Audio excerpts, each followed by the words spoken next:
You're alive. It says right there, you're alive. On the screen, you can't see me pointing, but it says you're live. Right? What's going on? Sorry, I've kind of disappeared off the map. Um, Last night I did a live stream. I just got back from walking my dog. I took like a little nap around 11:30, and then I woke up around 2. So I slept for like an hour or almost, was it like 11:30, so 12. 1. I slept for basically over 2 hours, and then I woke up. Then my dog had to go potty, so I brought my dog for a walk. But last night I was I was I was going to do a podcast, or I did a podcast, but I forgot to check which channel I was on. And I was on my other channel, which I have over 1,000 viewers on. I have over 1,000 subs on that channel, and and and it was funny because like about a half hour into the podcast, I had like 8, 9, I don't know, 10 people watching, and I was like, oh, I'm doing really good all of a sudden. I was like, cool. I was like, my comic book channel's doing must be taking off a little bit here. Then I finally someone come in. I'm also known as the MGTOW Misfit, uh, because being a MGTOW kind of makes you a bit of a misfit. Makes you not fit in because you don't worship vagina. Like you don't worship women like they're goddesses. You just you just realize they're regular people, except with way more rights and privileges than you. But so anyway, yeah, somebody come came in. They're like, "Hey, MGTOW Misfit." And at first, and I still didn't get it. I was like, yeah, yeah, it's me, the MGTOW Misfit. So I thought somebody from my other channel wandered into my comic book, onto my comic channel. And then I finally, like, I don't know, I went on Google to look for something, and I went on YouTube to look for something while I was chatting, and I saw I saw my icon for my MGTOW channel. I was like, oh, I'm on my MGTOW channel. No wonder I got 8 people viewing me right now. But I've gotten up to, when I live stream on my MGTOW channel, I can get anywhere upwards of like, close to 20 viewers sometimes. But on this channel, the most I usually get is like 3 or 4. So when I saw 8 people, I was like, wow, man, this is great. I'm doing awesome. But I just wanted to let you know that I'm still here. Here, let me disconnect this laptop because I want to show you my new Wacom, which I'm already dirty enough. I shouldn't even have this stuff on the table. But see my bow in the background right there. Got my bow hanging up now. I'm moving everything out of my down. I wish I could. I should take you on a tour of the downstairs. It looks beautiful. I'm jealous. Like I'm basically going to be renting it out, so it's getting repainted. Sanded. Basically putty. Sanded, caulked, painted. Everything looks beautiful down there. The floors are going to be all cleaned up nice and but basically, I've been a little busy getting my downstairs refurnished so that I can get a roommate who's going to live basically downstairs, and I'm going to live up here because I turned one of the bedrooms up here into like a little efficiency kitchen. It doesn't have a real stove, but it's got like a big George Foreman grill and a and a and a little single burner thing for boiling water or whatever. And I got a big toaster oven thing with a rotisserie. It's like a rotisserie unit with a tray on the top so you could like cook vegetables on the top or and bake something in the oven at the same time or whatever. And table, chairs, cabinets, and all that. I just basically turned a room. So basically, we both have our own kitchen. We both have our own uh, bathroom. We don't ever hardly have to see each other because I'm trying to make it feel like they have their own apartment down there, even though it's not an apartment. Because I live in an apartment. It just happens to be a very big apartment. It's like upstairs, downstairs, townhouse with a basement and an attic, and but there's like five other or four other units, and they're all basically identical. But anyway, yeah. So check this out. Here's my new digital station right here. So I can eat digitally. Right here. This is the Wacom. Here's the pen right here. And I've been using it, and it's awesome. I'm gonna show you some work. That's my setup over there. That's the wall right there. You can see it. It's like a little kid's desk. I think might have been my ex-wife's daughter's. And I think she might have brought it with her from her other. About 15 years ago, I was married. Never again. Never. Absolute nightmare. I'll never get married again. Not with not the way women are now. But yeah, I think her daughter might have brought that desk with her like 15 years ago or so when I moved in here. Moved in here around 2006 or so, so it was a while ago. And we got divorced. We were only together like 3 years. We got divorced. We didn't make it past the magical 3 year mark. And I was happy to see her go. I wanted her out of my life. I don't even really consider it. I don't even really consider it marriage. I don't even think we were married. I think she was just scamming me, basically. Or I don't even. I don't. I wouldn't consider. I mean, I basically think it was play pretend, and it was basically I got defrauded. I wasn't married. I got it was fraud, basically. But so anyway, I got my Wacom now, and I'm working digitally, and my stuff's looking really good now. But anyway, here, let me show you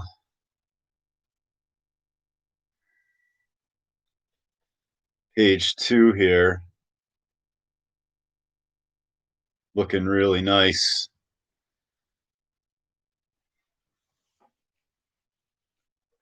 This is a new Apple. The reason I haven't been podcasting, here's page 2 right here.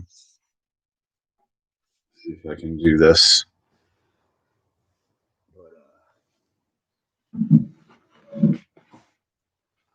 See, oops, oh man.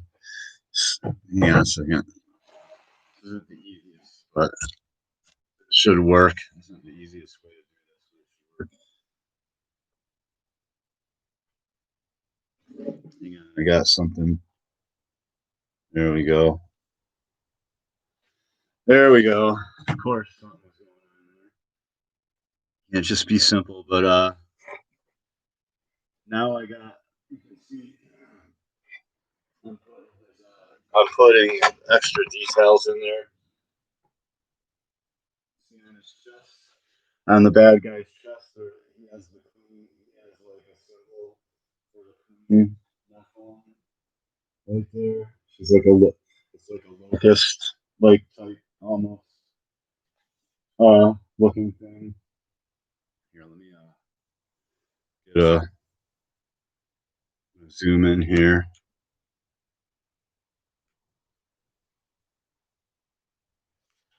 So as you can see, I've been doing some inking digitally, and he's got like a symbol on his chest now for the queen bug. She's like a giant. She's like a giant praying mantis, like locust-looking thing. And here's one of this is all inked in now, obviously, and pretty tight.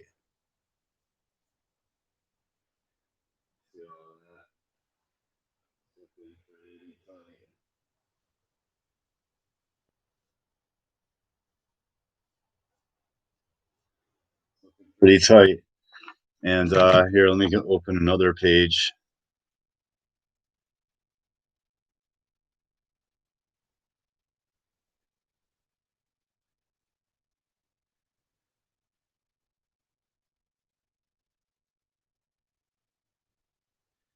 Where'd you go? Page 3.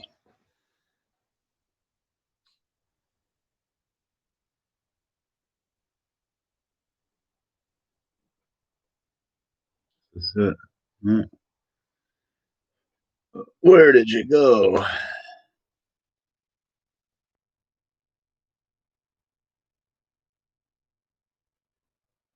Right here. Here it is.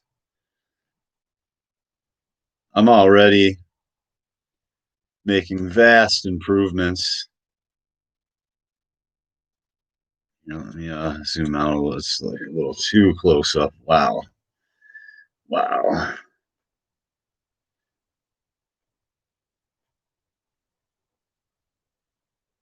I'm going to just show you this guy. I fixed his hair digitally. His hair now looks way better. Way better. It's crazy, like how easy digital is. Man. I'm able to just cut right into the blacks with white and white out all over the place. I'm not getting my hands all clogged up with white out. I can just go. I can cut into the black with the white, then cut back into the white with the black. But you can see his hair is looking way better, way more natural. And I'm cleaning it all up like digitally, basically. And so I'm working on it, and I'm starting page 4. 3 was it 3? No, 4.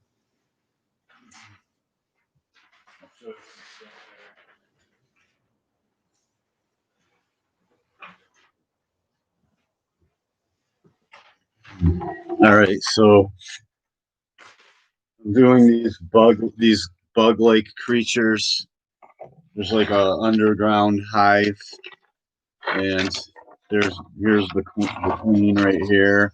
She's like in the back of the background, but she's like gigantic. She's gigantic, and the whole like ceiling and everything in the walls are all like a hive, and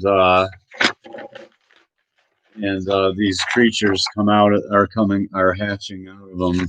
Can't really see it. But they're like, here, let me darken one in real quick.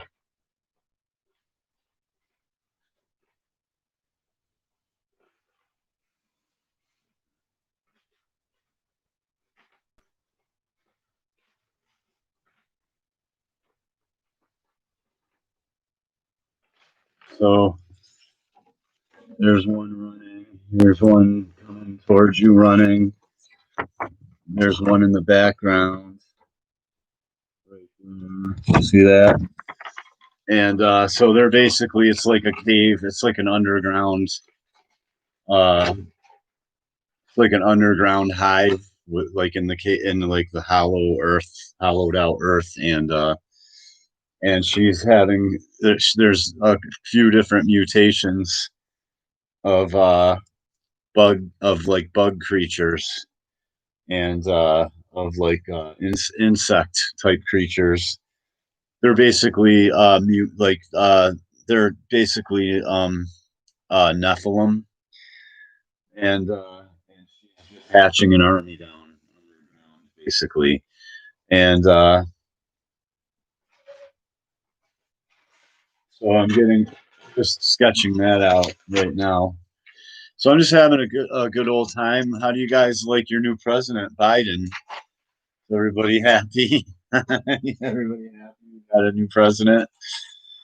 Uh, uh, it's pretty crazy what's going on. I also did a good scene between him and between the main character and a female right here, where like she kind of gets attracted to him, but he's very like he's like a very stern, like by the book Christian, and I mean by the book, like he doesn't put up with crap from females.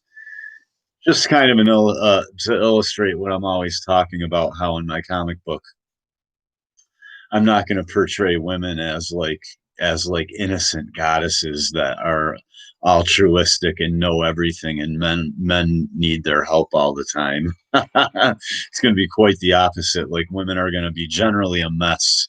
Women are generally going to be a mess in my comic books, just kind of like real life. But so she's talking there, and she's just kind of like, "Hey, what do you think about me?" And da da da da da. And he's just kind of he's like talking to her right here, and he's like, "Oh, I think you'd make a great sex slave for a good Christian man," or something like that. He's not. He's outside like the sanctuary city. Like he's dressed in normal clothing. They're doing like undercover work, and she's just kind of like, you know what I mean? She gets mad, so she tries to slap him, and he just catches her hand, and he throws her against the wall. And then he's walking away. She's in the background, like, oh, she's holding her wrists, like, ah. And he's just kind of like, yeah. He's like, I'm not like all these other baby brain men you're used to hanging around with. He's like, where I come from, you know, where I come from, we don't let women get away with that shit. You know what I mean, basically. And he's just like walking away from her, and his friends are with him, and then the rest of the scene is like he walks out into the pub. It's like a post-apocalyptic like pub, like you'd see in like Fallout or something, like the game Fallout almost. And they're just like, and like one guy's like, hey, take it easy, and he's all like, I did take it easy on her. And he's like, if you don't like it, I can smash. He's like, I can. He's like anybody. He's just like anybody. He's ready to beat up the whole bar, basically. He's like, anybody in the bar got a problem, because I can smash every melon in here right now. And his friends are like, shh, you're gonna blow our cover, basically. And he's just so he can't even help himself, basically. He's like George Washington, or he's like one of the founding fathers. He's like George Washington. He doesn't take any shit from anybody, not even females. So he just like, so she just tries to slap him, and he just catches her arm and like, just like throws her up against the wall.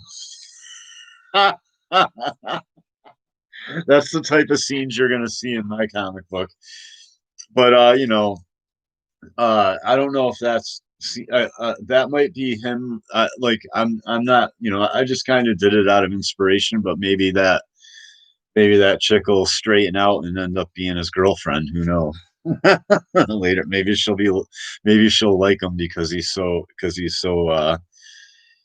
a real tough guy. He's not a fake tough guy. He's a real tough guy. Hang on a second. So maybe him roughing her up will make her fall in love with him. I'm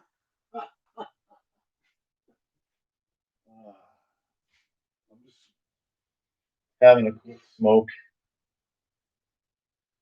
So one of my regular listeners, Fenner Fire on Twitter, thinks he found me an inker. So I might enhance some of the pencils I got and scan them. I might take some of the pencils I have, finish them out, make them look really nice, and send them to this inker, and let him get, and maybe well, I got to look at some of his samples. I basically have to talk to him and find out and feel the situation out, because I'm not used to penciling for specifically for an inker. I'm used to penciling for myself, and then I ink my own pencils, so my pencils aren't usually completely finished. But I want to find out like how good he is at like on how I want to feel out the situation on how loose I can leave my pencils, and see if he is able to go in and put in his own detail. You know what I mean? And that would save a lot of time, actually. Or do my pencils have to be completely tight, you know what I mean? Because if I gotta do super tight pencils, it's like, I might do them digitally. I might just pencil it digitally. He probably inks digitally. But I'm just so happy I got this Wacom. I mean, look at the size of the thing. Huge. It's a big unit right there. See that thing? Look at it. It's huge. It's like 18 by 10.5 inches or something like that. It's basically almost the size of a piece of comic book uh, paper, which is like 11 by 17, but it's like 10.5 by 18 or something, which is it's kind of a weird size. It's already getting dusty. I should put a cover over it. I should put a cover over it. Man, it's got dog hair on it already and dust all over it. But I really, really like it. Here, let me plug my computer back in. I'm watching a lot of these conservative so-called like this is what like I'm watching a lot of these so-called conservatives in comics, and they don't sound very conservative.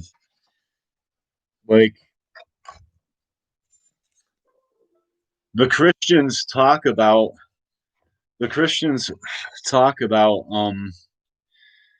the founding fathers all day and how great they are and that this was a Christian nation and our founders were brave and gave put and in the Second Amendment and on and on and on.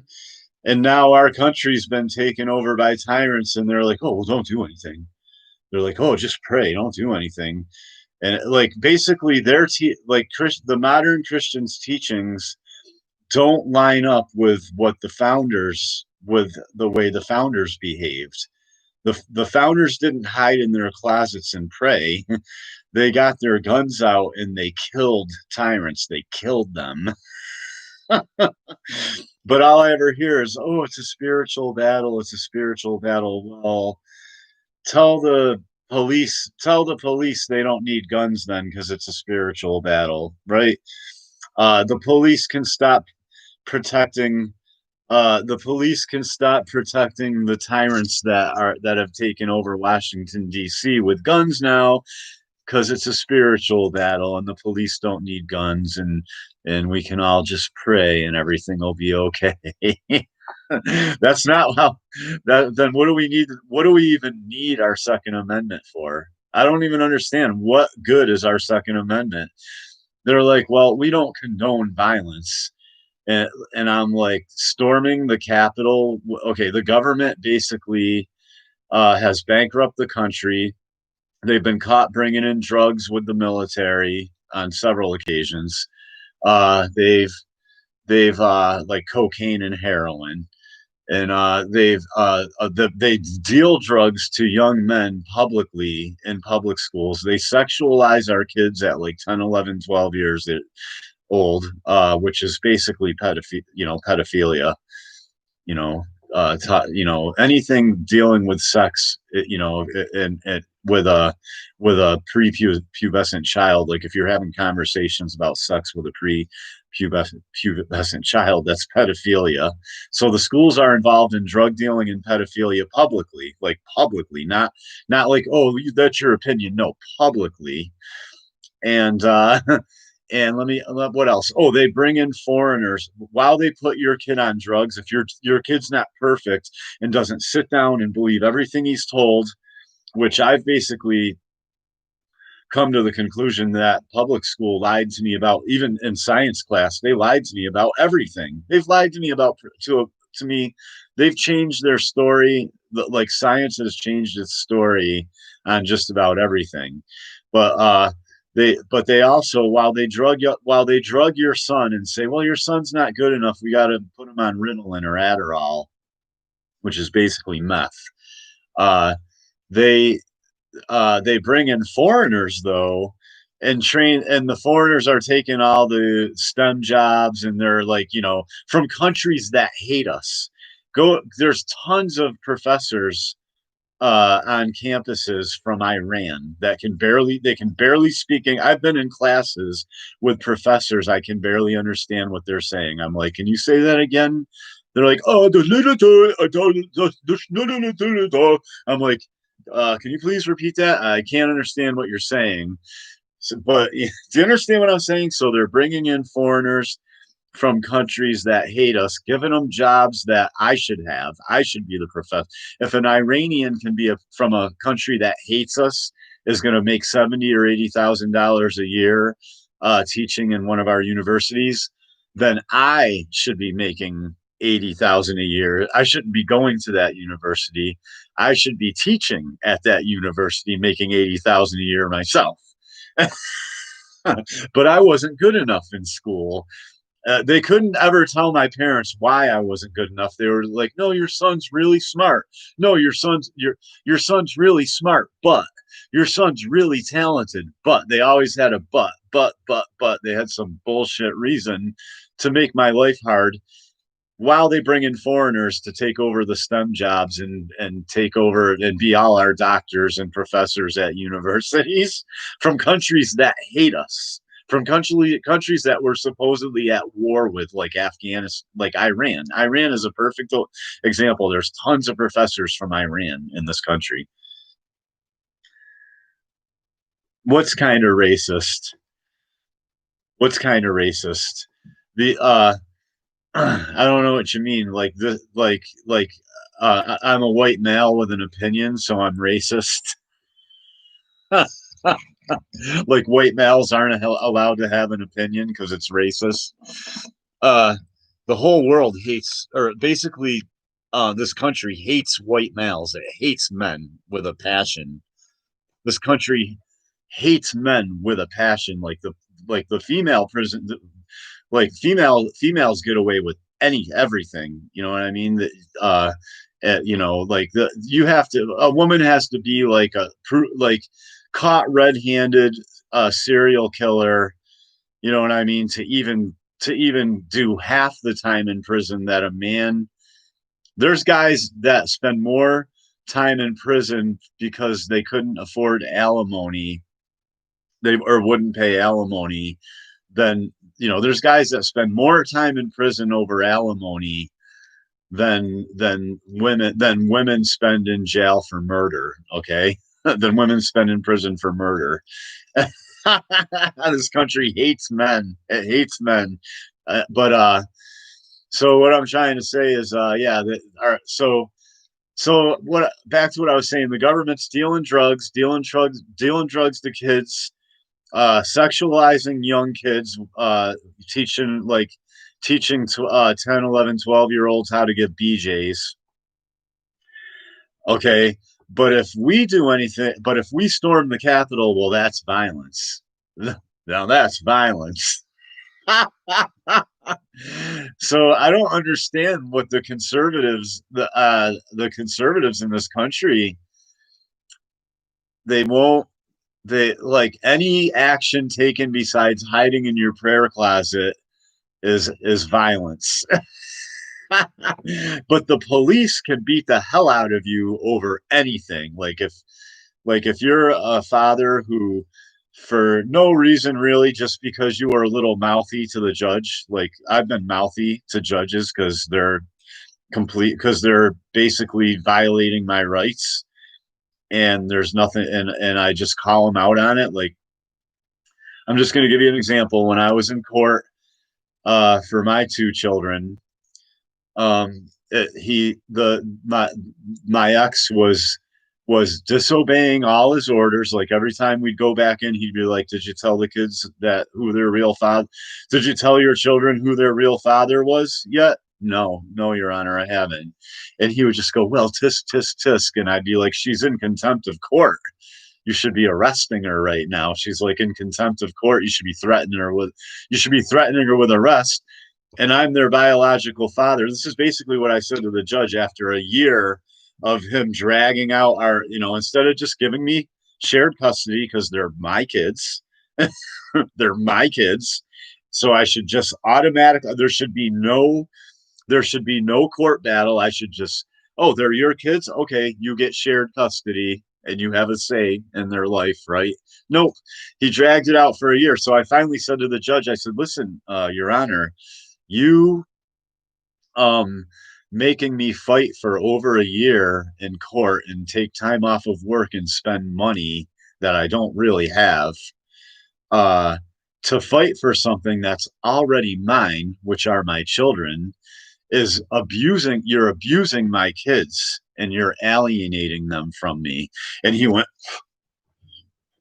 his eyes got wide as saucers and he was like, well, you need to stop lashing out, and you're lashing out right now, and lashing out isn't going to help you, and da da da da da. And I was like, I appreciate your advice, Your Honor, but no, I'm not lashing out. I'm telling the truth. And the he our and basically, and I said, I'm not going to fight. I don't have money and I'll lose my job if I keep taking time off of court to come in here to fight for something that's already mine.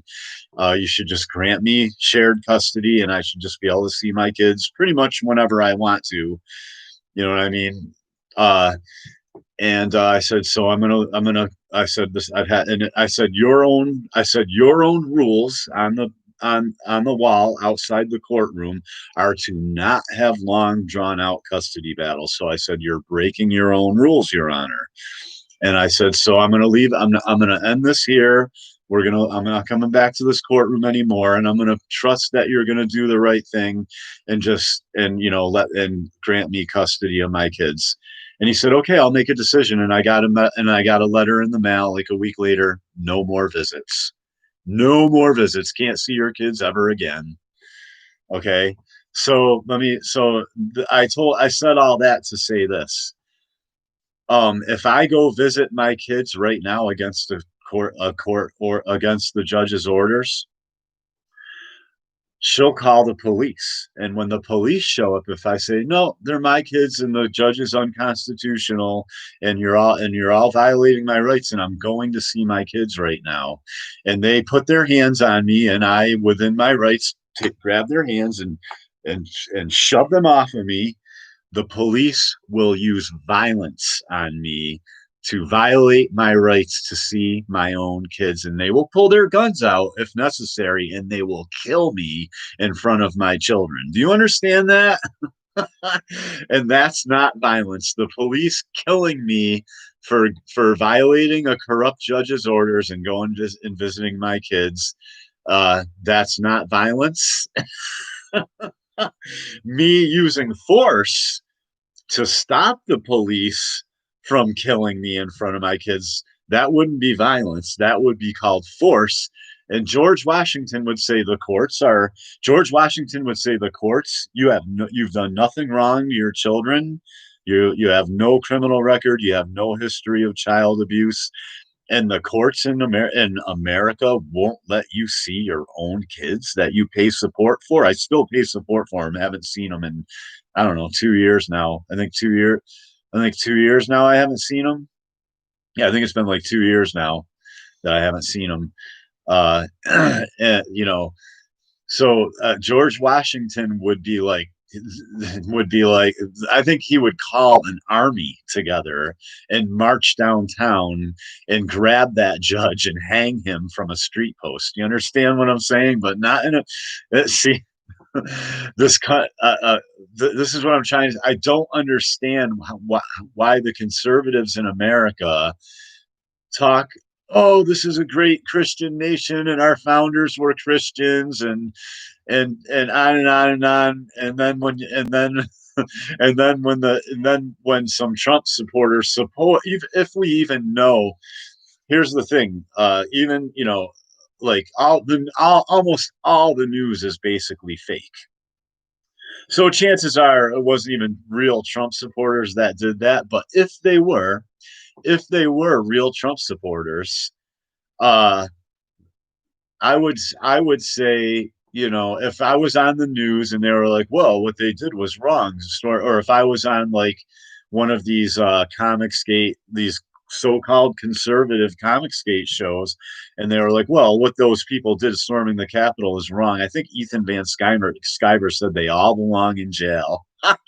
They all belong in jail for storming the Capitol. I would say, well, no, the tyrants who use our military to bring in drugs, deal drugs to our kids for the pharmaceutical companies and the public schools, and basically uh, have bankrupt the country and bring in foreigners from countries that hate us to take up all the STEM jobs and be no, they deserve to all be in jail. The people who stormed the Capitol didn't do enough. They didn't do enough. That's violence, though. So so if you want to be a slave, then if I guess being a Christian means being a slave now, and letting your slave master do whatever he wants to you, and if you fight back, that's violence. It just doesn't even make. It's like, why do you even talk about George Wash? Do you hate this country? Do you hate like our founders? Because our founders, by your definition, are super violent people. I don't get it, man. I don't understand. I don't know what's wrong with Americans, man. I don't know what's wrong with Americans. You haven't been humiliated enough yet. I guess you all haven't been humiliated enough yet. And you need to be humiliated more and have more of your rights taken away. I guess I don't know. Maybe you need to be loaded up on a truck and brought to a gulag, to a camp, to a work labor camp, and have your ass kicked by a cop who's just doing my job. I know it's tough here in the labor camp, but I'm just doing my job. It's like the country this country's insane now. I live in a country full of insane people, and the most insane ones are running. It's like, that old saying, the lunatics are running the asylum in this country. It is incredible. Oh, and the conservatives want to throw, they're like, we need tough laws. No, we need the Constitution, and we need the police to enforce the Constitution.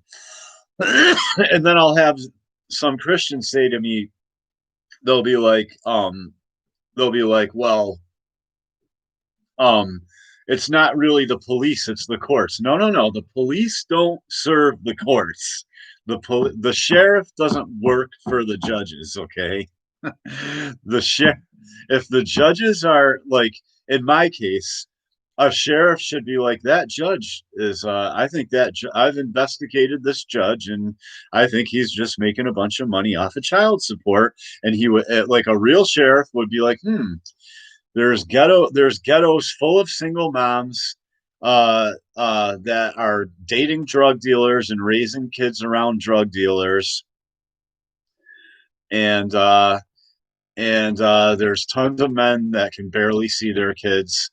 I'm going to do an investigation. Oh, okay. The judge is taking federal money. Oh, this is all federal programs. Oh, so the judges are making money defrauding fathers and violating them of their constitutional rights to see their kids. I'm going to go down and arrest the judge and throw him in a jail cell. That would be a real sheriff in America now. And when a guy like me showed up, I would be able to go to the sheriff and say, look, the judge won't let me see my kids, and they're my kids, and you can look, I have no criminal record, I've never missed child support, pay child support every week, every month. And the sheriff, a real sheriff, would say, well, you know what, to hell with that, judge. We're going to give you an armed escort with police to go see your kids, Mr. Hunkler. That would be a real sheriff. But the sheriffs are all taking federal money now. Thoughts on Burger Fest coming up? What's Burger Fest? I'm just saying, like, what is wrong with this country? What you does the you do you love your servitude? Do you love licking boots? It's called boot licking. And our founders would never ever the Christians are like, oh, our founders are so great, they're so fantastic, oh, and then it's but our founders would never put up with this shit. This country does not have enough burger fest. I'm telling you, I think George Washington would call us cowards. He would yell at us. He would reprimand us and call us cowards. If George Washington, the average Christian now, George Washington would call him a coward. He'd be like, "You're a coward," and he'd be like, you know, you worship uh tyrannical constitutional criminals, and he'd be like, come on out in the street and bring your gun. We're gonna kill, we're gonna shoot at each other, basically. I'm gonna kill you, basically, is the way George Washington would talk to the average Christian now in America. he'd be like I he'd be like, you pay he'd be like, what's child support? He'd be like, you pay child support, but you see your kids like 3 times a month, and the mother runs the show. He'd be like, no, no, no, you're kidding, right? And then when everyone was like, no, that's how it is, he'd be like, well, what are we going to do about it? And everybody will be like, well, we don't condone violence. And he'd be like, what? George Washington would be like, what the hell are you? Violence going down, and the state's kidnapping your kids now. Like half the kids in the country are being kidnapped by the state, and the moms are basically agents of the state being subsidized by the state to steal children and raise them without fathers. He'd be like, what? He'd be like, violence, what are you talking about? He'd be like, you're a slave. He'd be like, you're all slaves now. He'd be like, this is what I put my life on the line for. I'm laughing because if I don't laugh, I'll cry, man. They're selling drugs. They sell drugs to our kids in the schools now. They get young men hooked on Adderall, and I know guys I went to school with. They're crackheads now. They're crackheads now, and they got started on Adderall and Ritalin when they were like, and I didn't know.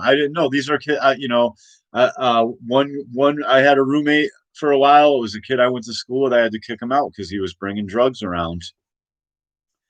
And he was like, he's like, I got started on Adderall. He tried to give me some Adderall, and I took it and I threw it on the ground, and I just like crunched into the ground. I was like, no thanks. And but basically, uh he told me, it started in school. They got me hooked on or Ritalin or whatever, and I was like, really? And he's like, yeah. And then from there, it went to other drugs like cocaine and oxycontin and all that. And I was just like, incredible, man. So I wonder how many of the young men in the school that I was competing against, that it's kind of like you're in the Olympics and you're like, man, I'm doing horrible. And then you find out later that all the other athletes are on steroids and shit. It's not even a fair game. The police being one of the biggest abusers of steroids, by the way. And they won't throw women in jail. Okay, you got to wear a mask for COVID, but prostitutes have been spreading diseases for decades, and they won't throw prostitutes in prison because the police use the prostitutes to have sex with. The way this country works now is the sheriff's kid sells you drugs, and you're all at a party, and the sheriff's kid is selling the drugs because he's got the connections, and And then the sheriff's kid and his yuppie friends get a phone call that the police are coming from the police department, from their friends in the police department, and they all leave, and then the police show up and you get busted. Okay, that's why you need to tell your kid to not do drugs. Not just because drugs are bad, but because the yuppies are going to sell you the drugs, and then the yuppies are going to get a phone call that the police are coming, and then the police are going to show up, and you're going to get caught with the keg and the underage drinkers and the drugs. You understand how that works now? That's a more accurate picture of America now. Is the police are pimping the prostitutes out, giving the prostitutes drugs, and then using and then pumping the prostitutes for information on you. So they can build a case on you. I was watching this young man for a while. My dog, my dog freaks me out, man. He looks out the window every now and then. It's like late at night. He's just like, "Oh," and I'm like, what was there somebody out there? It's like you're making me paranoid. But I was watching this guy for a while on his channel. He was filming the police because this country ruined his life when he was when he was uh uh when he was like 16 or something. His mother got custody of him, didn't have a dad, and then his mother was got in a car accident while drinking and driving, so they took him away from his mother and put him in foster care.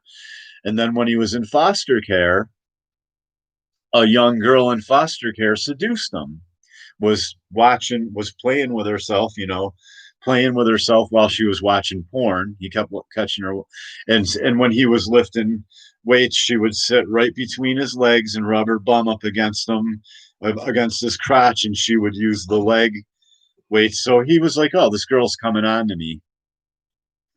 So he made a move on her, and then felt and then got scared in the middle of making a move on her, and then stopped, and then didn't go all the way with her and walked away. He was like, oh man, he was like reaching his hand up between her legs, and he started, then he got scared and was like, oh, what am I doing? I'm gonna get in trouble or whatever.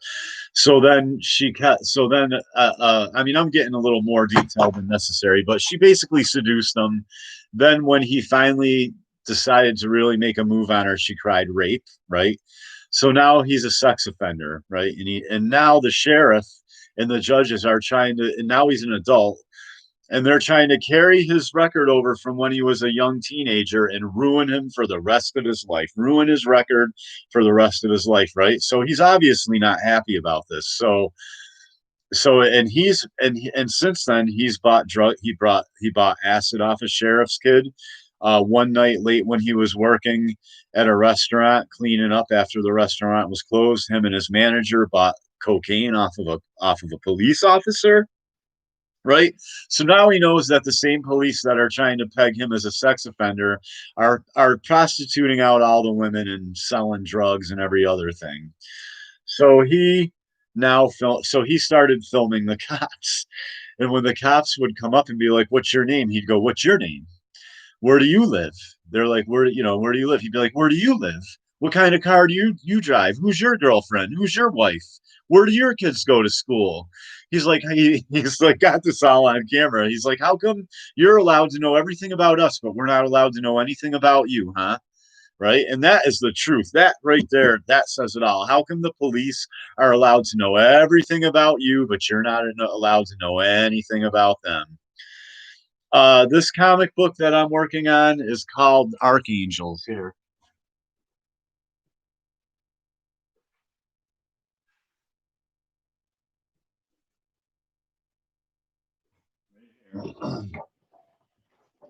This is the main character right here, and you can see he's very serious. He looks a little, the main character right here, and he looks very serious. You can tell because he is very serious. He's like a post-apocalyptic George Washington, and these are his two basically um teammates. and that's them in their armor right there. And and they're basically uh, he this guy is a Christian. You know, he looks almost like Steve Rogers. Like he looks like a more jaded Captain America. He's not so baby faced like Steve Rogers is, but his name is David Powerland, and he's basically um the commander of the Ark, which is like this big flying tank looking thing. And he is plagued by dreams.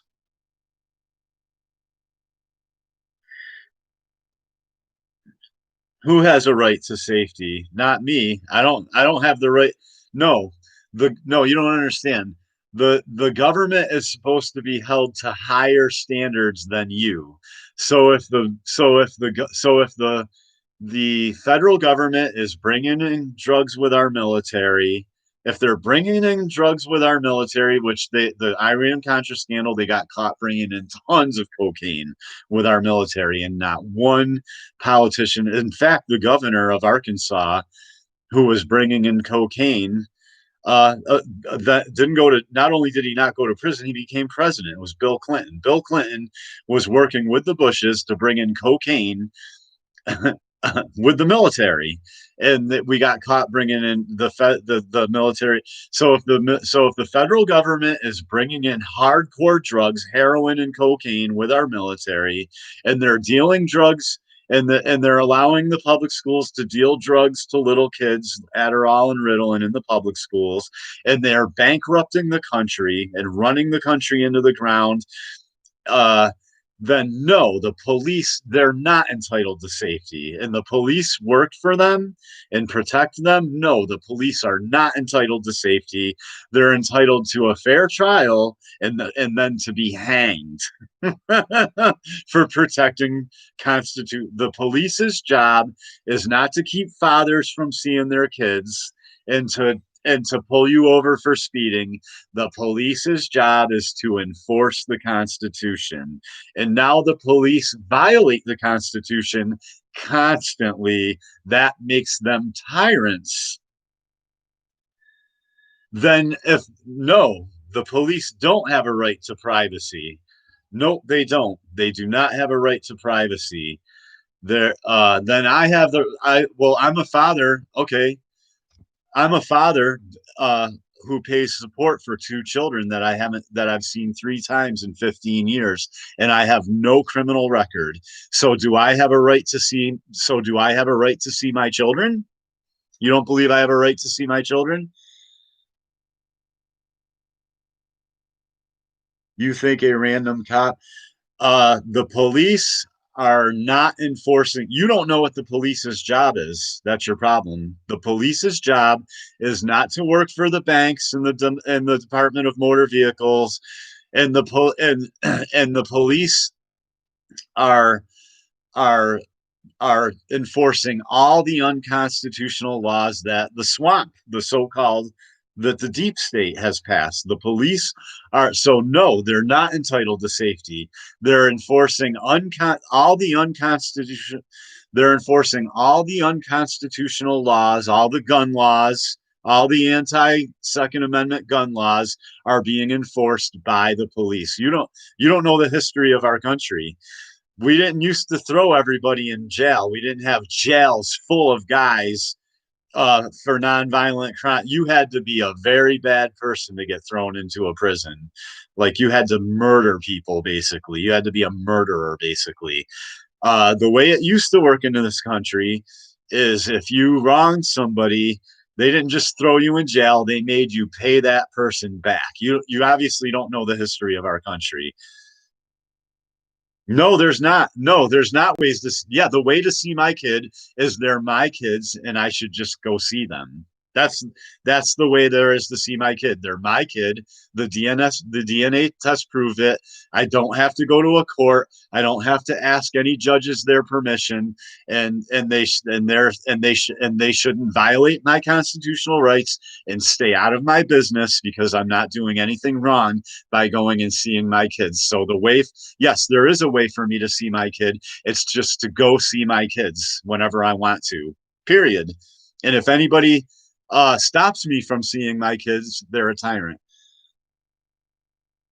Uh, the the the police, you know that the police work for the courts, and and a judge was allowing her to violate the judge. She for a year dragged out a battle. I was fighting to see my kids, and she was in contempt of court. She wouldn't follow any of his orders, and the judge wouldn't do anything about it. And I said to the judge, "You're by making me fight in court and spend money that I don't have and take time and risk losing my job.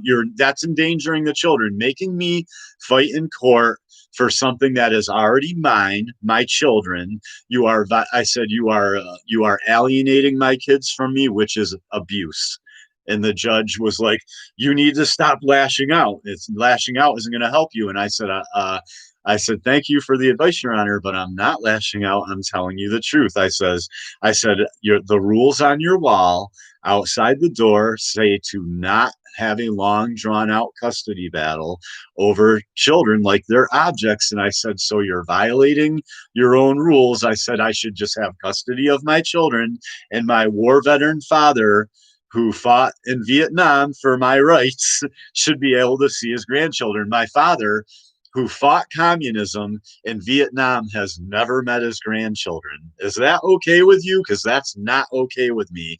And if you're for that, what's your name? Then you come to me and sign a waiver. If you're for taking my not letting me see my kids, then why don't you back that up and you come see me and sign a waiver, and we'll go have a we'll duel we'll have an old fashioned duel to the death over it. How about that?"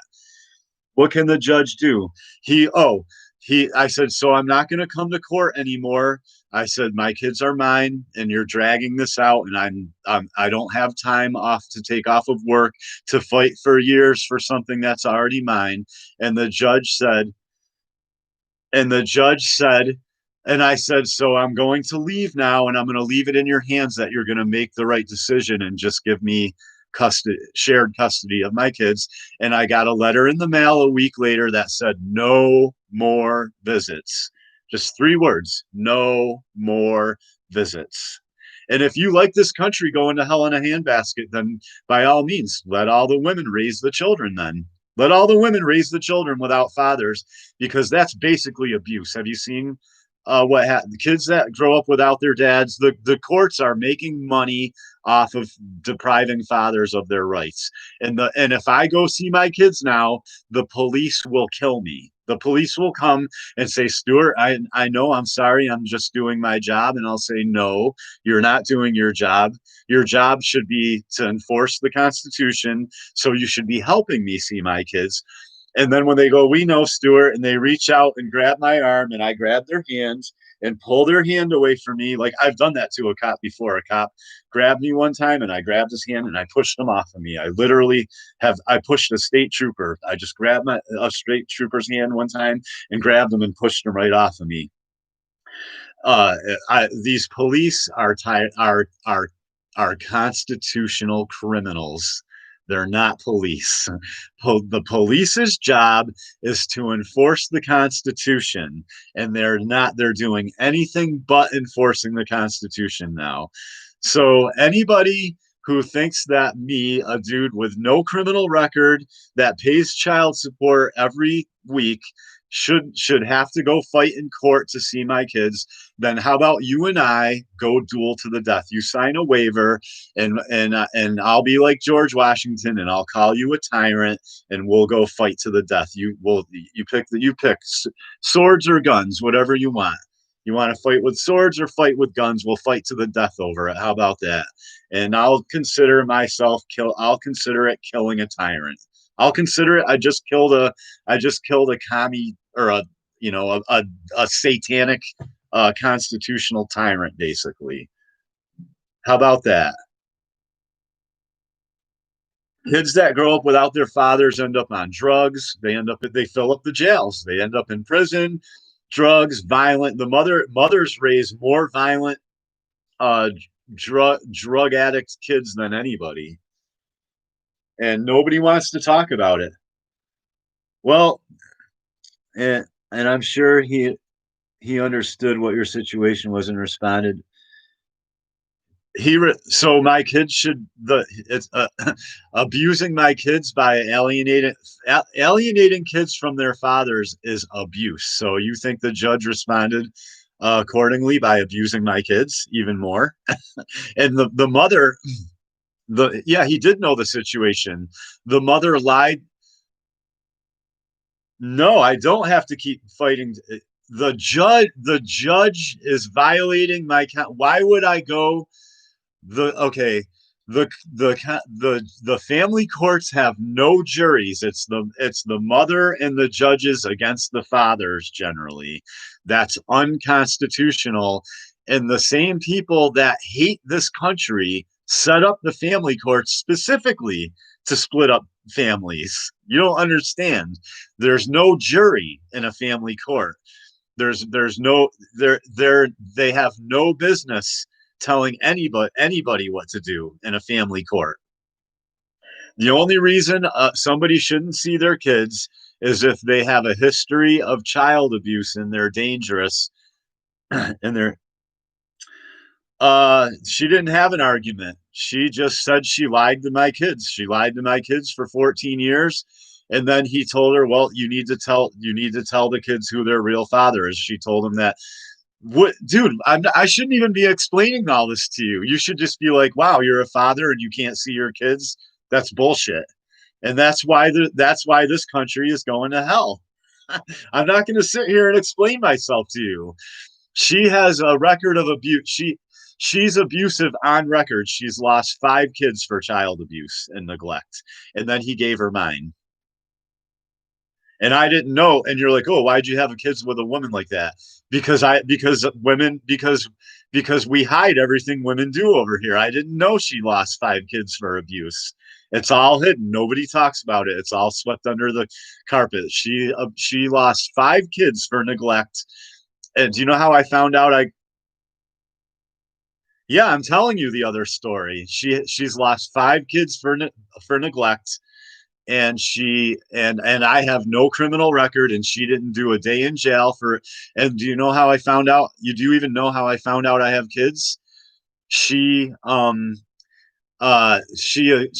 my kids in their car seats and drank and laid around drinking and getting drunk, and their muscles atrophied, and at 1 year old, or at like 1.5 year old, they could barely lift it. This is what I was told. I got a phone call.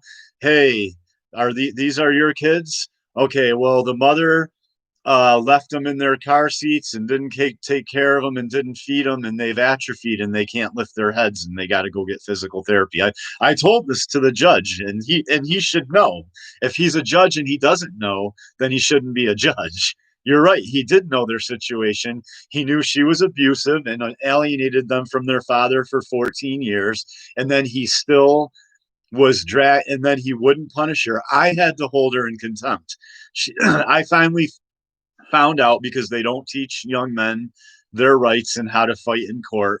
They want you, it's all a business, and they're trafficking children. They're trafficking my children. You want me to go beg the child kidnappers that put on police uniforms and judge uniforms to see my kids? Why would I do that? Why would I go beg the people that kidnap my kids why would I go beg them under their and play by their rules, and beg them to see my own children? Why would I do that? You're not making any sense. Yeah, that's the other story. Is that I got a phone call that she neglected my kids and left them in their car seats and wouldn't take care of them. Did you hear that part of the story? Any comment to that? It's on record.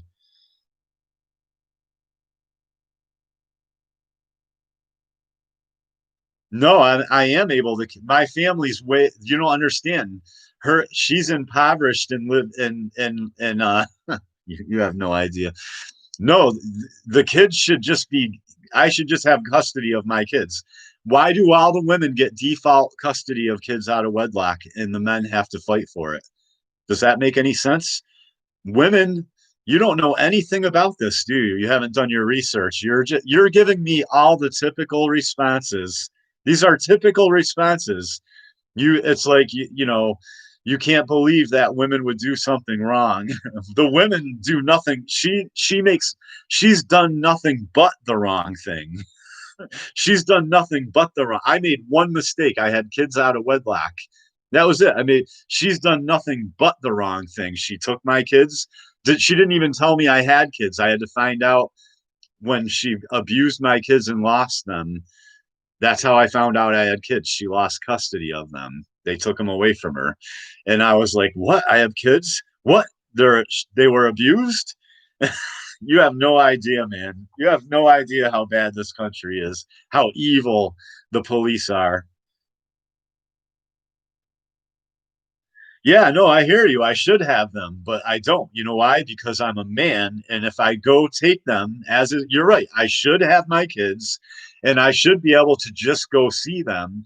And if anybody stops me, I should be able to use force on them and be like, "Oh, you're going to stop me from seeing my kids? Click, click. How about now? Okay, yeah, get out of the way. There you go. Go stand over there and shut your mouth, or I'll fill you full of lead. Where are my kids?"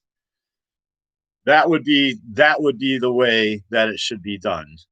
But if I do that, you'll hear that I was crazy on the news and I was angry and that I was you'll there'll be a big news story about how evil I was and how I, you know, and how a mother was, and how the mom was, the whole story will be twisted around about how heroic the mom was and how heroic the police were for killing me, basically. And if you want to live with police, and that's the norm, yeah, I'm not an isolated incident. This is typical. There's five. There was there. Well, one of them moved out recently, but in the building I live with, there was like four men with kids, and me being one of them. And out of four of them, uh, three of them, me being one of those three, barely saw their kids. Me, never. And the other two saw their kids two or three times a month if they were lucky, when the woman didn't have a hair up her ass and say, "No, you can't come." This they were last I knew, they were using COVID. "Oh no, this you got to go get checked for COVID. You can't come see your kids." Any reason they can think of to not let you see their kids. The one guy who has custody of their kids is related to me, and the reason he has custody of his kids is because my mother and father spent thousands and thousands of dollars in court to make sure he got custody. Now, they shouldn't have to spend thousands and Americans don't have thousands and thousands and thousands of dollars to be spending in court for something that is their right already, which is to see their kids. Do you understand this?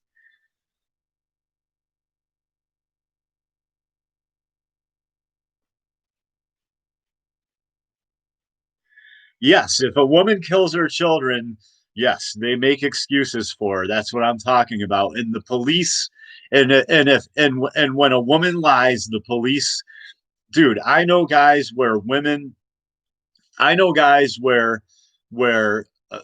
this one guy I knew he had a girlfriend, and they started fighting, and he kicked her out, and she called the police, right? And he did and the police came, and they didn't know it, but he was listening to them talking to the woman outside the window. He had the curtains drawn, and the police were coaching her that she could go down and get a restraining order. Just say he hit you. The police were like, this is what the police were telling her: just say he hit you, and you can go and get a restraining order, and they'll remove him from the apartment, and you can live there. They were teaching her how to go down to the courts and lie. And you're like, "Oh, that's an isolated incident." Nope. Me and my mother got in an argument, and she punched me in my face. This is my mom. I was like, "Oh, you mad, Ma? You want to hit me?" And she did. She went, "Bah, bah, bah, bah, bah, bah, bah," and I was like, "Boo, boo, boo, boo, boo, boo," like that. My mother punched me in my face like 5 times. Bam, bam, bam, bam. You know what I mean? And then the police came, and then she's like, "I'm calling the cops." She punched me in my face 5 times over an argument, and then she picked up the phone. I'm calling 911, and I ran. This is when I was like 25. This is like 20 years or 25 years ago. And I ran and hid, and the police came, and I was looking out the window. I was like up in a loft in the garage. They couldn't find me. They looked all over. I don't know why they didn't look in the garage. I was right in the garage watching the police out the window. And then later on, my mother, this really happened, and my mother got a restraining order on me for a little while. And then later on, she told me that the police told her, "Just say he hit you." They did it with my mother. They told my mother. I was like, "Why did you tell the judge?" I was so embarrassed in the courtroom when everybody in the courtroom believed that I hit my own mother. Okay, I sat there in court with a female judge looking at me like, "Oh, she wanted to throw me in a jail cell."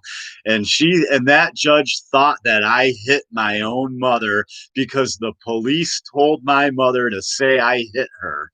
And I'd have an and I might not believe I and the guy who told me the story about him listening out the window while the police told the girl to lie and say he hit her so she could move into his apartment and kick him out.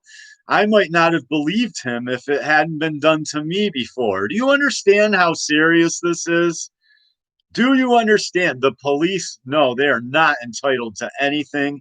In my opinion, the police, okay, the police in Germany, if you believe that that the Jews were big victims and on and on and on, the police and the secret police that were hung at the Nuremberg trials. Do you know what they said? They said I was just doing my job. Do you understand? The police that were hung and put to death in the Nuremberg trials for what went on in Germany, do you know what their big excuse was? The same thing that police in America say. I was just doing my job. No, that's not. Following orders and violating people's constitutional rights is constitutionally criminal, and it's treason, and the punishment for treason is death. Do you understand that? We don't need police. That's what our Second Amendment for. Okay, you're the police. I'm the police. My next door neighbor is the police. The police. You don't understand how America is supposed to work. I can't believe I have to have this discussion with people. This should be obvious. I'm the police. I just don't have time to be policing people all day or to do it or investigating crime all day. I have to work and raise a family. So we made a job where we hire people to go be police professionally so that the rest of us can go about our lives. So I'm the police. My neighbor is the police. You're the police. We're the people of this country. We're the police. We're the government. We are the government. The people that we hire to be and elect, they're our servants. They're not supposed to boss me around and take my money and tell me when I can and can't see my kids. You don't understand. The police aren't even supposed to talk to you unless they have evidence, not hearsay, not some girl said you were mean and aggressive and so they got to arrest you and you got to go to court. No, the police aren't even supposed to talk to you unless there's evidence that you've committed a serious crime, that you either stolen something from somebody, damaged their property, injured somebody or killed somebody. That's the only reason the police are supposed to talk to you ever. Ever. They're not supposed to have a checkpoint where they give you a breathalyzer. They're not supposed to pull you over for speeding. None of that stuff. All of that is garbage. It's BS. They're not supposed to ask you for a driver's license. We're not even supposed to need driver's licenses. That's basically Nazis asking you for your papers. Oh, you're not allowed to travel on the highway unless you got your papers. People, you guys have no idea. No, you don't understand. We are the police. We are the military. You don't understand. China, what did China say? They said they didn't say we're not going to invade America because the military and the police. They said we're not going to invade America because there'll be a gun behind every blade of grass. That's us. That's you and me. But we're all afraid. Gun owners are afraid. Have you ever talked to any gun owners? They're like, oh, don't do this. Oh, you're traveling through New York? Well, be careful. They'll arrest you in New York. The gun laws in New York are different. The police are constant. They're enforcing all the any law, any the way the what did the founders say that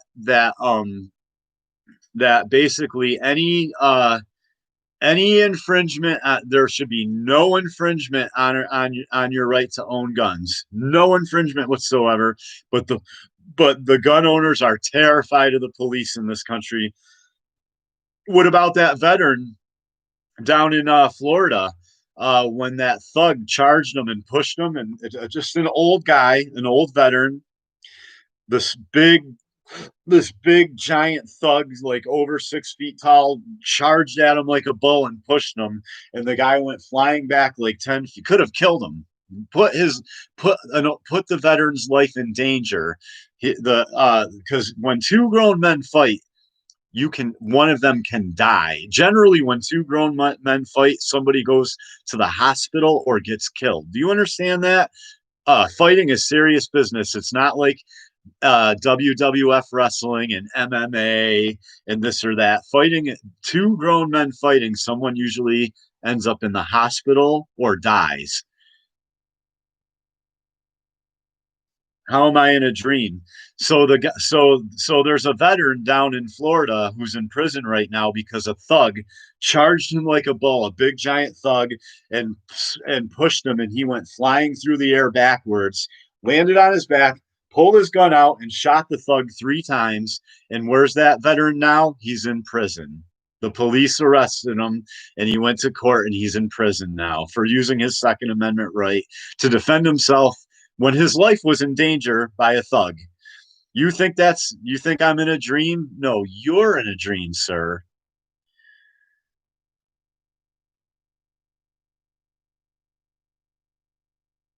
If somebody really you're saying like a few years ago when I went over my friend's house and somebody at his house started punching people, uh and then he came at me and I knocked him out. This happened like about, I don't know, four, maybe I didn't knock him out cold, but he went cross-eyed, like like this. He had to put his hands out because he almost fell over. He literally crossed his eyes. So basically, I was at somebody's house. We were hanging out.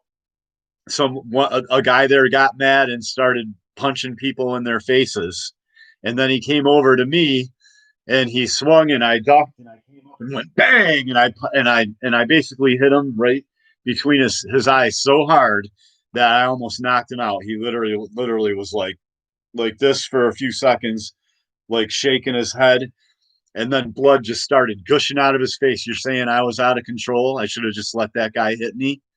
You're saying that I have no control and I should have just let. He was like 6 foot. I'm like 5'11", and this guy was like 6'3", 200. I'm like 180 pounds. This guy was like 230, maybe 240 pounds, 6'3", and he was coming at me. And he had just punched someone else and was coming in my direction. You think I should have just let that guy hit me? I don't understand what you're saying. I don't understand. You think Americans should just sit around and let them and depend on the police for everything? That's not the American way. That's not George Washington.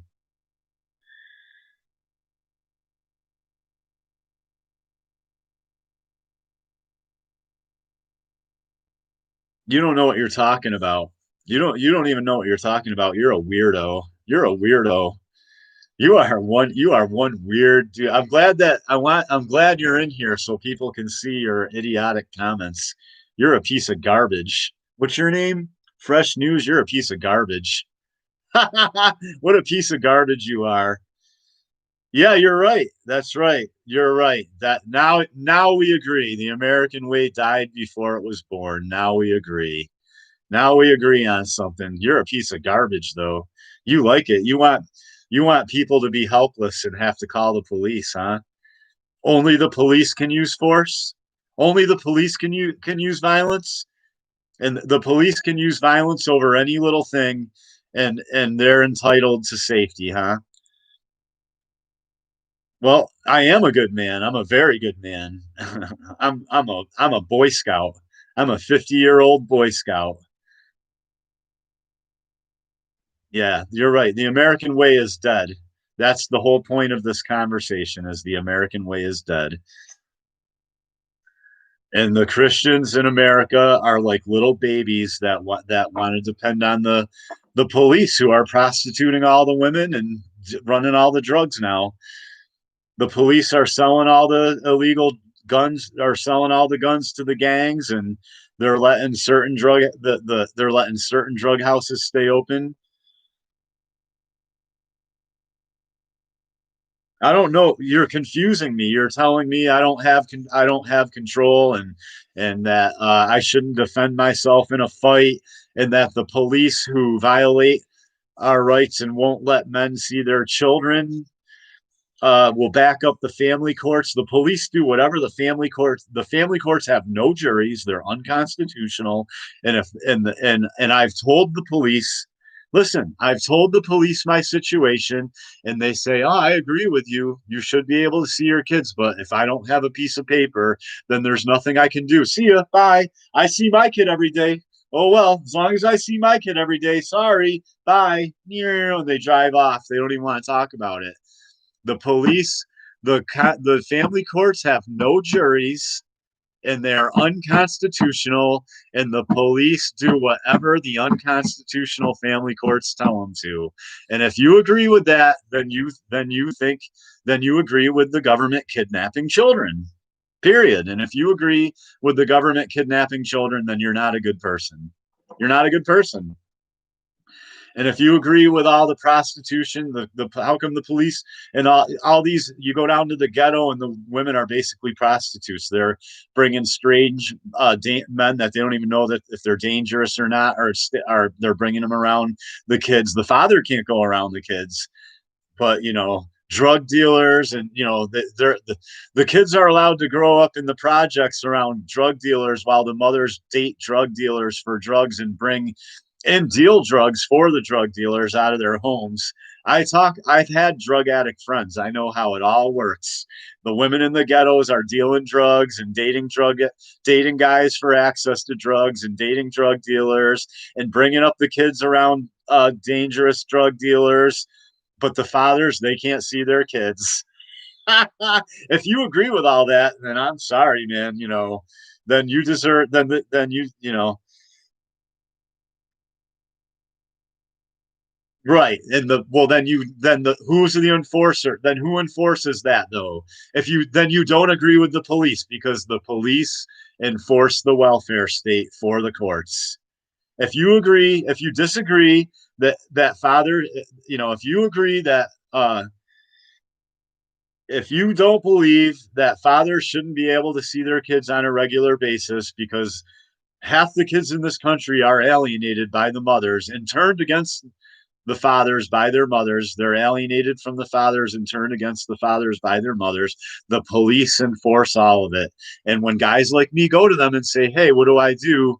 I don't have money and time to go to court." My job isn't going to, I'm not a woman. They're not going to give me time off. I'm a man. I'm actually responsible. I'm actually held responsible. My employers aren't going to let me.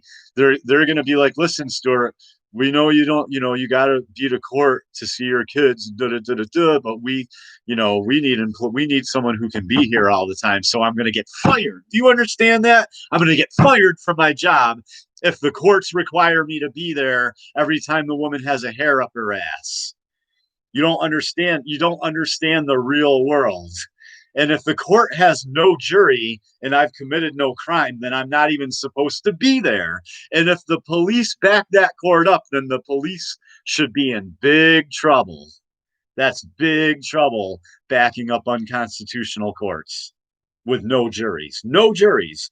There's no juries in the court, no crime committed, and you have to go in there and beg to see your children. Do you understand that?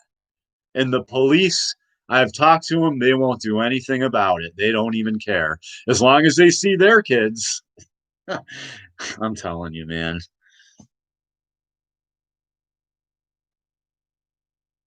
I know people in this town, the police have been caught stealing from them. There was a guy, there was a guy, there was a guy, he's my next door neighbor. He went away on vacation for the weekend. He came back and somebody broke into his garage and stole his quad, his four wheeler. So he went down to the police station and he's hanging out there. And the police are like, no, we have no idea. No, okay, yeah, we'll look for it. We'll look for it. And then and then a cop went through a door. And when the door was open, guess what he saw on the other side of the door? He saw his quad sitting there. And he said, hey, that's my quad over there. And they're like, what, huh? And he went over to the door and he opened the door. And there's his quad. The police broke into his garage and stole. He said the people that broke into his garage were professionals. They knew exactly what they were doing, and it turned out he's pretty sure the police broke into his garage he was away and stole his four wheeler. Do you understand that? I can give you plenty of stories. The police tell the women in this town, if you have an argument with your girlfriend, they tell your girlfriend to say you hit them, and then they help you remove the man from the household. That it can be his place, everything in his name. He pays the bills. It doesn't matter. The police coach the women on how to lie and kick the man out of his own household, and then to teach her how to go to court and keep the man from seeing his kids.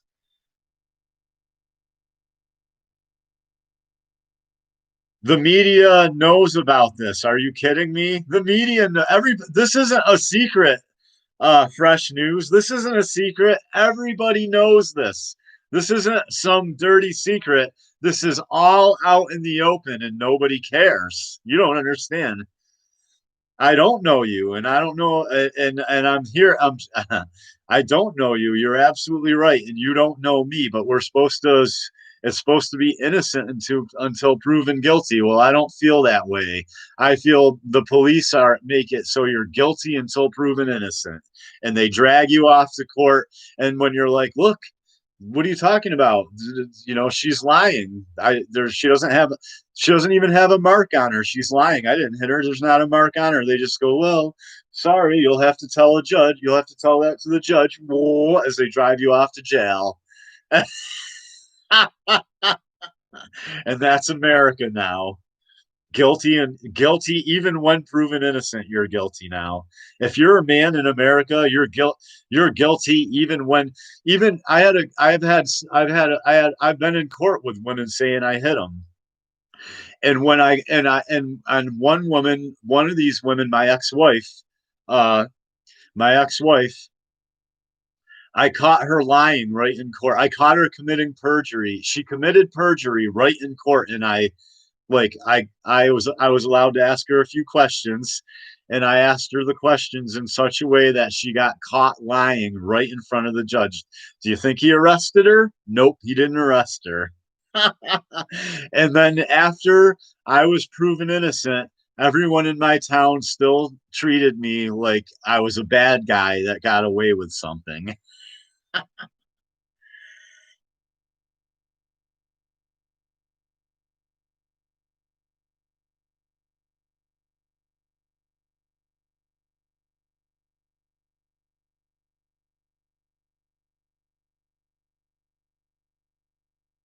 That's what I'm talking about. Why? So why are you defending the police? The police should have no part of that.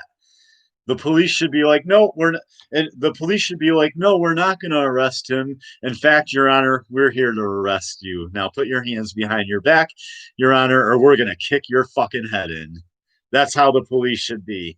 The police should be like, hey, the police should be dragging Nancy Pelosi out and on her front lawn and embarrassing her in front of everybody and roughing her up and and throwing her into a cruiser handcuffs and all these tyrants in Washington. That's who the police should be arresting. All these constitutional tyrants in Washington, not keeping the American people who own the Capitol from going in their capital and raising hell. Yeah, well, maybe maybe your uncle's getting payback then. Look at man, I want to like the police, right? I want to when I'm in a tough situation, I want to be able to call the police and have them come and help me, right? That's just not how it works, brother. I'm sorry. Sometimes if you're lucky, yes. Like I've had situations where the police have helped me, okay? I'm not going to lie. I'm not going to lie. I've had situations, but that doesn't excuse the fact that they back up these criminally insane constitutional courts that will do anything for women. A woman jumps and the courts are like, oh, how high? How high would you like us to jump? You know, and that's bullshit. That is bullshit. My mother was sorry she lied in court and got a restraining order on me. She apologized later. When she was angry because we had a disagreement, it was fine. But then later on, after she realized that she lied in court, lied to the judge, got a restraining order on her own son, put my life in danger, marked my record, put a mark on my record, basically gave me I'm telling you, my mother apologized. She apologized to me like a few months later. I wouldn't even talk to her. I stopped talking. I wouldn't even go over her house. She finally apologized to me over it.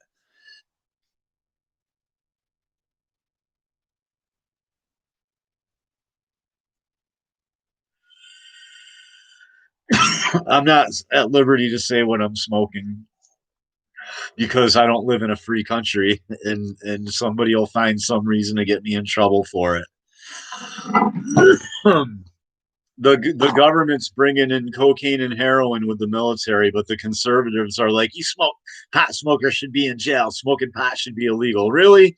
When the government's bringing in cocaine and heroin with the military and using the military to guard the poppy fields over in Afghanistan, your neighbor smoking a little bit of weed is the least of your worries. That's the least of your worries. But I hear these so-called conservatives, and they think smoking weed is the devil, basically. I think a rapist that did 25 years in prison for rape would be treated better than a pothead in this country.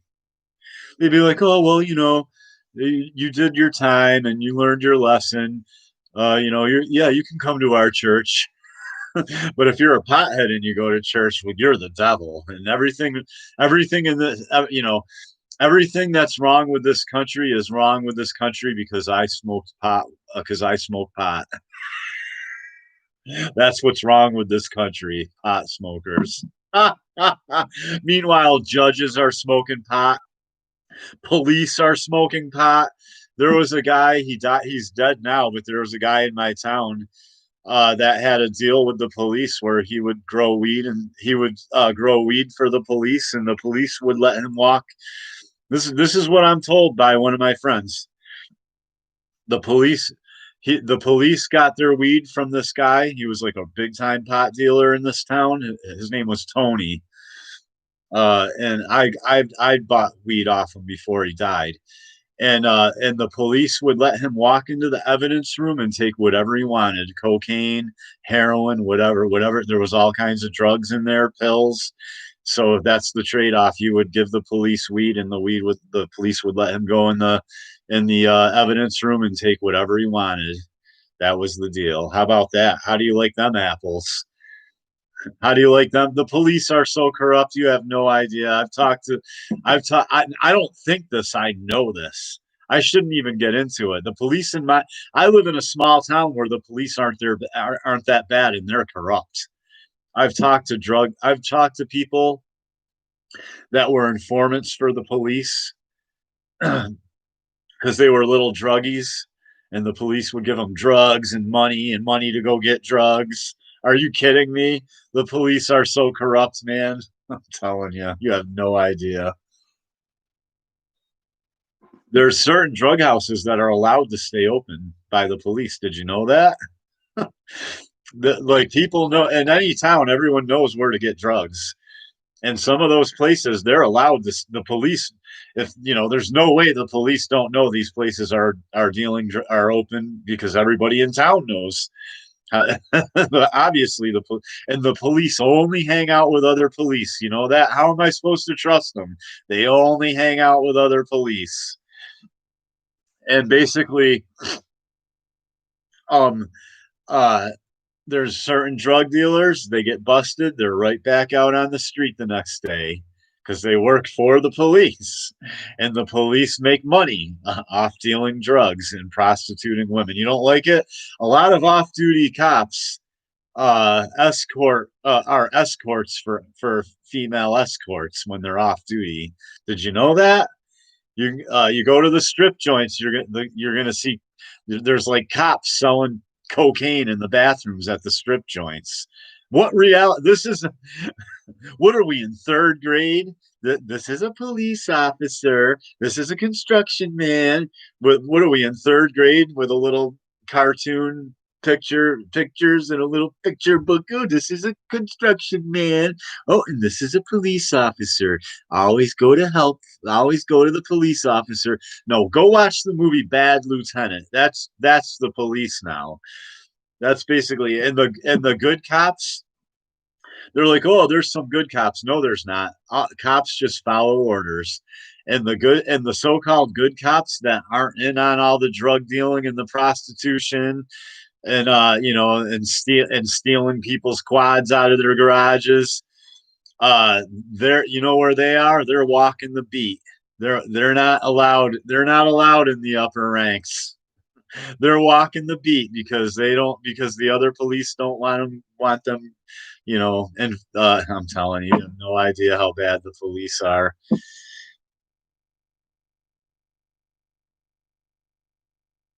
Yeah, well, I don't want to be ruled over by, I don't want to listen to Christians tell me, "Oh, just go, don't do anything to save your country. Just go in your closet and pray in your little prayer closet."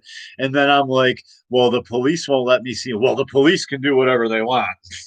It's just for you, it's a spiritual battle, but for the police, they need guns and they can, and then they just whatever, oh, sorry, the police won't let you see your kids. Well, the police can do whatever they want. Did you go to court? Did you get a lawyer? They give you all the usual advice so that they can make themselves feel better. They give you all the useless advice. They give you all the useless advice that you've heard a gazillion times that doesn't make a shit of difference, because then they can make themselves feel a lot better. We're like, well, at least I gave them some advice on how to try go see his kids. Even if you have shared custody of your kid, shared custody means she has custody. That's what shared custody means. Shared custody means she has custody and you can see your kids a few times a month if you're and check up on them for the courts if you're lucky. That's what shared custody is for a man in America now. And hey, if you like crime and kids growing up on drugs and filling the prisons so that the police all have job, it's like job security for the police. If you like kids having their lives ruined and growing up on drugs and joining gangs and raping and being violent, then hey, then by all means let single moms raise kids in the ghettos. and what you want, and let the police enforce it all and say how good it is and it's great, and you will get exactly what you want: more crime, more drugs, more violence, more poverty. You'll get all of that. If that's what you want, you can have it. It's very easy. Doing the wrong thing is very easy. It's doing the right thing that's difficult, because this world is evil. If you haven't figured it out yet, if there's any evidence for being a Christian and believing in God and believing in Christ, is that this world is absolutely evil. And if you haven't figured that out, you must be 3 years old. What are you, 5? What are you, a 5-year old? What are you, a 5-year old in a man's body?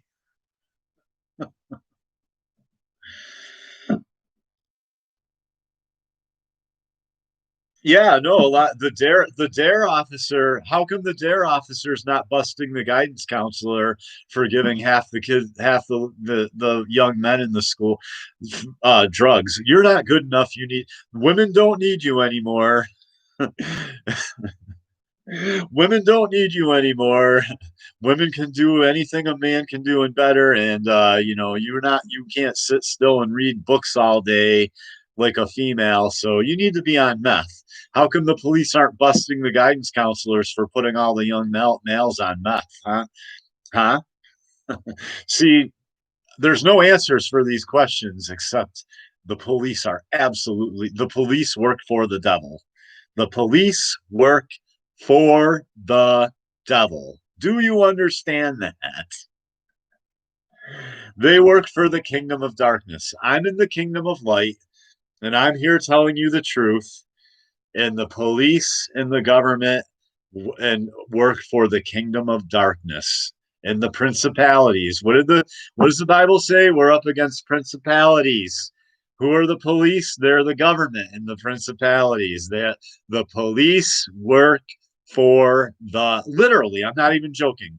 The police literally work and follow orders from the devil.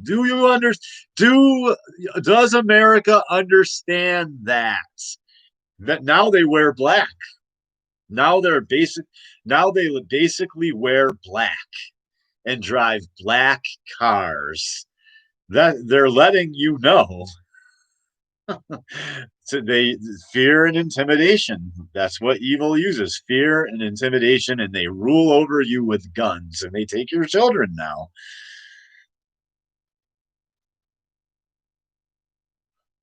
I know Biden's going to save us. He can't even keep his hands off of children. There's like pictures of him sniffing girls' hair. The girls like there's like a little girl on the stage, and he's all like, "Oh, oh yeah, oh come here, little girl, come here."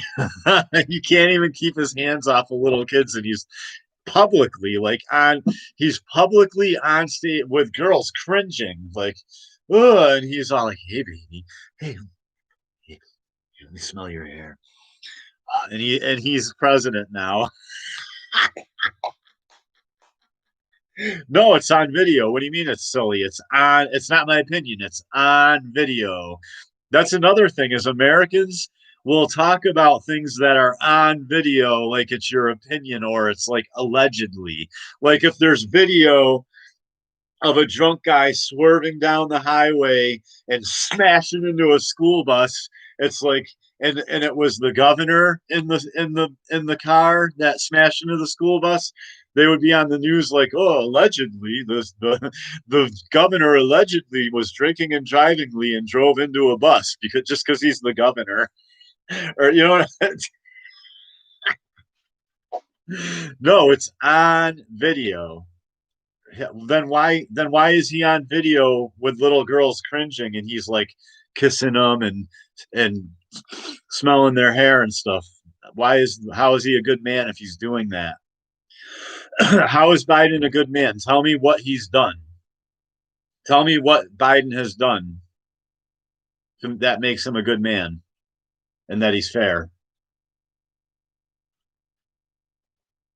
Clinton should have won.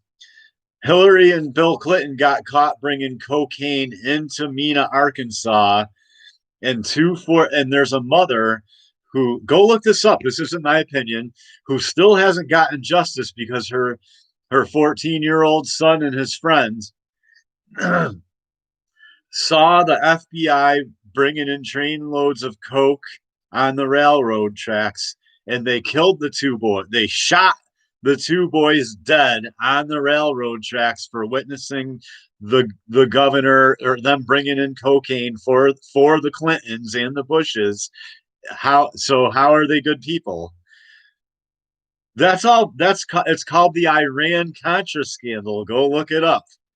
It's it's not my opinion. It's called the Iran Contra scandal. Go look it up. It's public. It was all over the news. The Bushes and the Clintons got caught using the military to bring cocaine into Mena, Arkansas, and two 14-year-old boys who were witness of the feds bringing in cocaine on the train tracks were killed by the feds. And there's a mother who still has not gotten justice till this day. And then Clinton went on to become president. What are you talking about? They're good people. It's called the Iran. Oliver North went to prison, or Oliver North, uh, uh, who I don't know if he went to prison per se. Oliver North went to jail over it. What are you talking about? He was the fall guy. um, a veteran. Do you hate veterans? Go look up. Do you hate veterans? Do you hate the veterans who fight for our country supposedly and fight for all our rights to not see our kids? Celerino Castillo went to Bush and told him, Celerino Castillo was a Latino Vietnam veteran. This isn't my opinion. This is all facts. This is the truth. If you don't like the truth, then there's the door. If you don't like the truth, then there's the door. Celerino Castillo worked his way up to the DEA and was down in South America and witnessed our military bringing in cocaine into this country. And he was at a party with the president Bush at the time, Bush Senior, in the 80s, and he said, I've got evidence, and I am, witnessed, our government bringing in drugs from South America with our military. And George Bush just went, yeah, and walked away as quick as he could, because he was in on it. And it came out later that the Bushes and the Clintons, it's called the Iran Contra scandal. Go look it up. It's public information. It's not my opinion. Oh, I'm totally right about North, but it was going into Mena, Arkansas for the Clintons. Clinton was governor of Mena, Arkansas at the time, and it was the Clintons that were bringing it, that were using the Clintons, and the Bushes knew about it and didn't do anything about it. I just told you a veteran told the president about it and nothing was done about it. And that veteran realized, and the president walked away from him, didn't say a word, and walked away from him. At that moment, he knew that George Bush already knew about it and wasn't. And do you understand? You don't under you don't you, no, the Clintons and Biden is a baby boomer. He's completely out of touch. The baby boomers have run this country into the ground, and they won't get out of the halls of power. You can't be a career politician for 45 years in Washington D.C. No, we need new blood.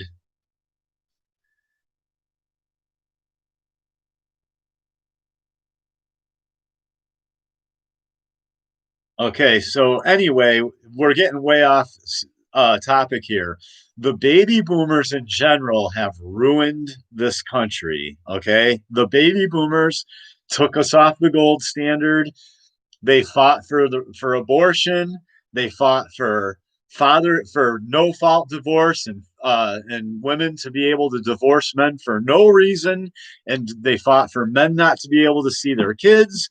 They fought for the baby boomers did all of this. Okay, the baby boomers did all of this.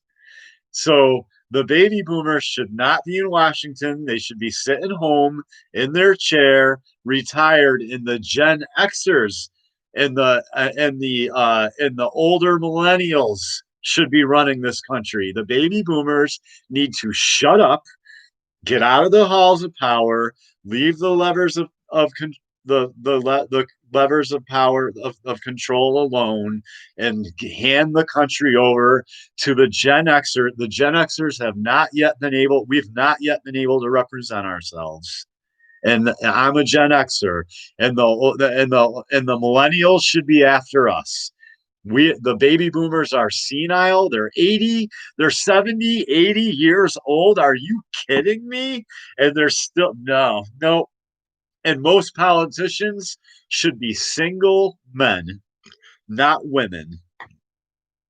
Single men, because when you have a family, it may, when you have you're more likely to be corrupt when you have a family. You're more likely to to need money to support your family, and that's when you start when your wife wants to keep up with the Joneses, and she wants a bigger, more shinier car than the neighbors, and and the living room looks fine, but she wants to redecorate it anyway, and your wife wants to have 25, 30. I grew up in the 80s. Are you kidding me? I know. I watched this all.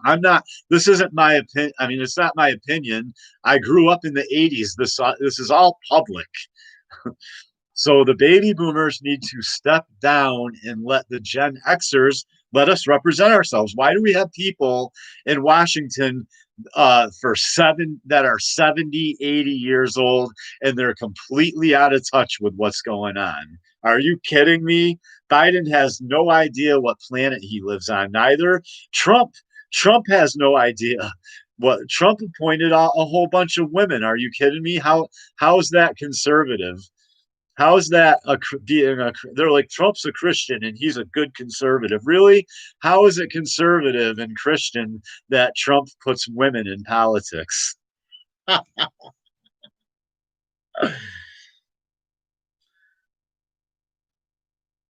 Oh, facts are off course. No, listen. Facts are facts, and the baby boomers are old and out of touch, and they need to go home and sit in their rocking chair and shut up, basically. And the people who are on the ground in reality now, dealing with real life, not living in a bubble, surrounded by you know what I mean, that have lived lavish lives, traveling all over the world and no, they shouldn't be running the country. You should have men who are hard workers, that are single and know what the hell is going on, should be running the country. That's who should be running the country. I'm even getting too old. I shouldn't even be having to explain. I shouldn't even be needing a YouTube channel to explain this stuff. This should be common sense. Americans' biggest problem is you're all dependent on the government. You're all dependent on the government and the corporations for everything. That's the big problem. You want to sit in your living room and watch your large screen TV that was made in China, and not get up and sit on your Americans want to sit on their lazy asses on the couch and not have to farm, not have to go out and get eggs from the chickens. You want to live in a land. You can't. The system that we have is not sustainable, and it's not going to last. It's not going to last. The Americans' biggest problems is dependency. You're all dependent on the giant corporations, the giant agricultural farms that are, I'm telling you. I'm telling you.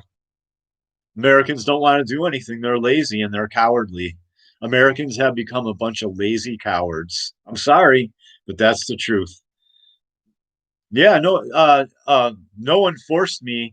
It's just me seeing doing the right thing forced me. There's nobody on here. I don't see anybody really telling it how it is. And it's my and if I what does the Bible say? If you see the sword coming to the land and you don't warn the people, if you warn the people and they don't listen to you, then hey, it's on them.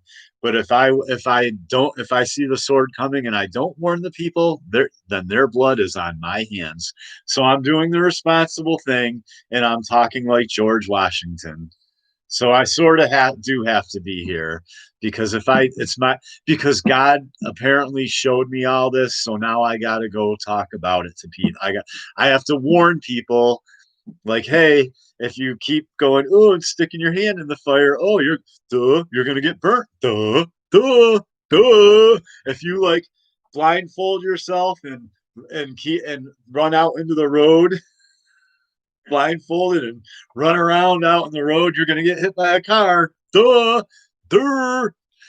just like the popular just like the popular kids used to try to do to me in school and make me feel stupid and go, Stuart, you're so stupid, duh.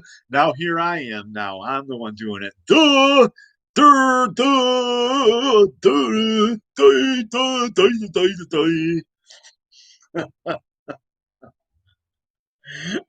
Hey, if you take a loaded gun and you put it to your head and you pull the trigger, it's going to kill you. It's all very like everything I'm talking about is common sense, and it used to be the American way. Like, you know what I mean? What happened to this country? I'm starting to feel I almost cried on my. See, here I am, man. I literally feel like I'm like ready to cry. I'm ready to cry for this country. It's so sad. It is so sad what has happened to this country and how docile and domesticated and dependent that American people have become and so spoiled and decadent and narcissistic. Like, oh, it's not going to happen in my lifetime.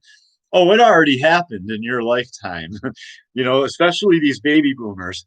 Or when you finally wake up to all the corruption in America and you're like, hey, there's corruption everywhere. Americans are like, oh, you don't like it? Well, then leave. Oh, you don't like corruption? You don't like all the corruption? Well, then leave. Well, then leave the country then. Oh my God, man. No, it's not a big problem. I found the popular kids are all on drugs now.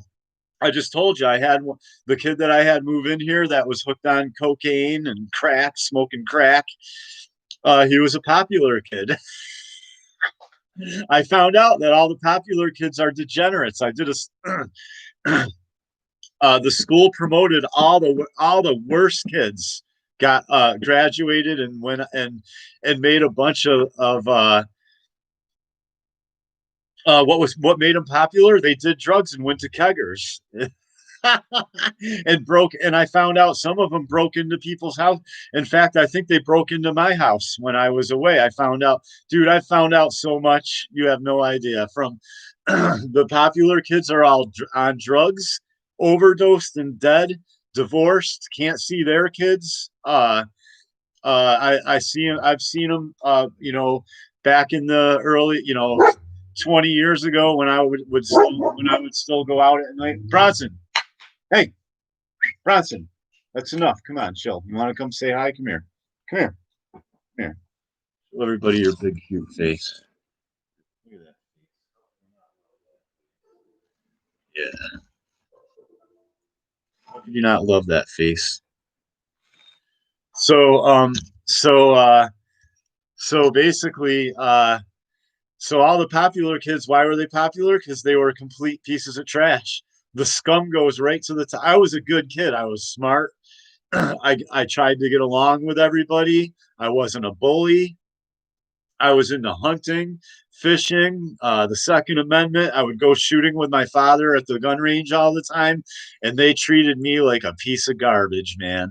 But all the kids that were on Ritalin and Adderall and doing coke in the bathroom and doing keg and throwing up at keg parties and breaking into people's houses when they were away on vacation, those were all the popular kids, and they all graduated, and now they're a bunch of losers. I'm happy and healthy You know what I mean? I'm in good shape. I'm still sharp mentally. I got my LTC. I'm into hunting and fishing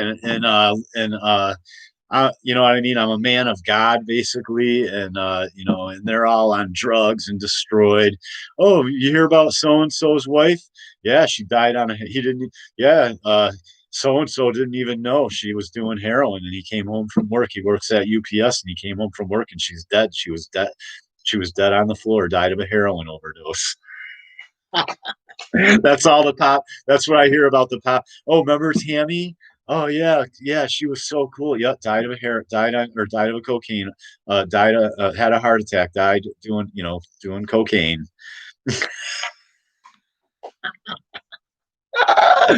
Oh, I'm telling you, man. Oh, remember? Oh, Ryan. Yeah, Ryan. He played hockey. He's all cool. Played hockey. It was cool. Yep, died on cocaine or smokes crack now. Smoking crack. I'm telling you, man. America is so. I'm telling you, they made me. They didn't make me, but they gave me such a hard time. I quit. I was like, you people are garb. I was like, you people are assholes. They brought me in a meeting. They were like, well, Stuart, you're not, you're not, yeah. And if you don't do everything we say and believe everything, and now it's like the public schools have lied to us about pretty much everything. All they want you to do is sit down and shut up and regurgitate what they tell you. And if you're not perfect in every class, then you have trouble concentrating and you need to be on drugs. boys don't even boys don't even learning from books. Boys like going out in the real world and actually touch, hands on doing things. That's how boys like to learn. It's girls that like to sit in a circle and talk all day and read books. That's girl stuff. But if your son's not a girl, well, he needs to be on Adderall and Ritalin. This country's so far gone. This country was gone 50 years ago. This country was gone in the late 80s when I went. By the time I was graduating high school and they were forcing me out of high school, and I went to the colleges were already completely taken over by women and liberals, and fathers were already being alienated by their. This was going on in the 80s and 90s. That's why we're at where we're at now. It's like the end of the road. The time to stop this was in the 80s and 90s, not now. Now the country's been dead and buried for like 20 years now. Like there's a grave now. There's no America. There's like a grave now that says here lies America. Died, 1776 to like I don't know, 2001, September 11th, 2001, basically. When it's violent to charge the Capitol, but our government can be involved in blowing up the World Trade Center, you know. But if you charge the Capitol and you get angry about it, well, you're angry and you're violent and you need to calm down. There's something wrong with you. You can't make this kind of stuff up, man. You can't. I couldn't write a book this absurd. And if I wrote a book predicting the future in the 90s, predicting all of this, people would be like, "What? They're fighting for 7-year-old kids to be transgendered and turned into women, and nobody's doing it, and nobody's doing anything about it." No, that'll never happen, Stuart. If they ever start transgendering little boys, people will be up in arms. No, they'll never let that happen. I know what happened. I absolutely understand what happened. Americans got lazy and decadent, and the men turned into cowards in this country. Bunch of cowards. That's what happened. American males are land of the cow, land of the home of the cowards, land of the slaves. That's America now. home of the cowards, land of the slaves. And the Christians are like, don't do anything. That would be violence. We don't condone any violence. Well, if I go see my kids without the courts told me I can't see my kids. If I go see them, the police will beat my head in. Do whatever the cops tell you. The police can use violence. They can do whatever they want. But you just go in your closet and pray. Can you imagine George Washington? What do we do? The British. Duh, duh, duh, duh, duh. Well, uh, don't use your guns or anything because we don't condone any violence. Just go in your closets and pray, everybody, and everything will be okay. Like they weren't already going to church and praying, and so, when the British were over here, kicking men out of their homes.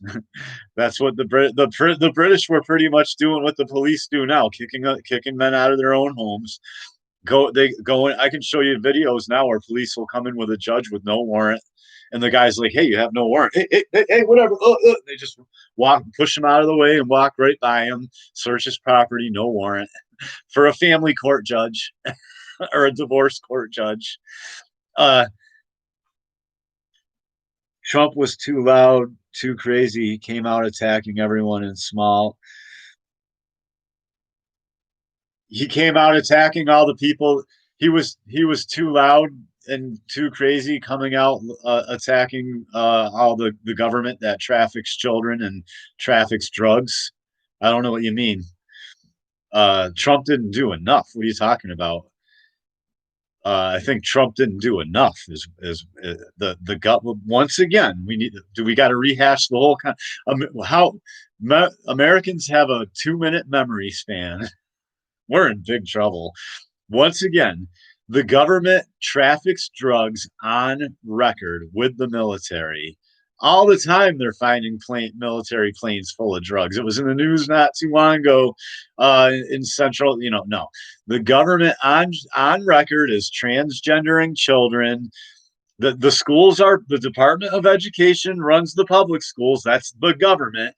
Okay, the government is on record trying to chemically neuter little boys and cut their wee-wees off and turn them into women, getting kids hooked on drugs, bankrupting the country, bringing drugs in with our military, and you're saying Trump was a little crazy and out of control?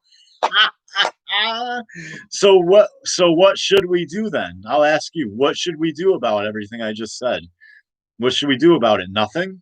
Just let the kidnapping drug dealers run the country. So if there's a serial killer kidnapping kids and drugging them and torturing them in his basement in your neighborhood, nobody should do anything about it. I don't know what you mean. Let the drug dealing, drug trafficking, pedophile, child trafficking government just do whatever it wants and don't yell. Don't get too vocal about it. Oh man, this is rich. I'm glad that we can have this conversation, man. I'm telling you, Americans aren't allowed to stand up for ourselves. Americans are not allowed. We are not allowed by the police. If you stand up for yourself now, the police will kick your head in, and they'll be like, "Whoa, you should have went to court." I'm telling you, man, we're in so much trouble. But whatever.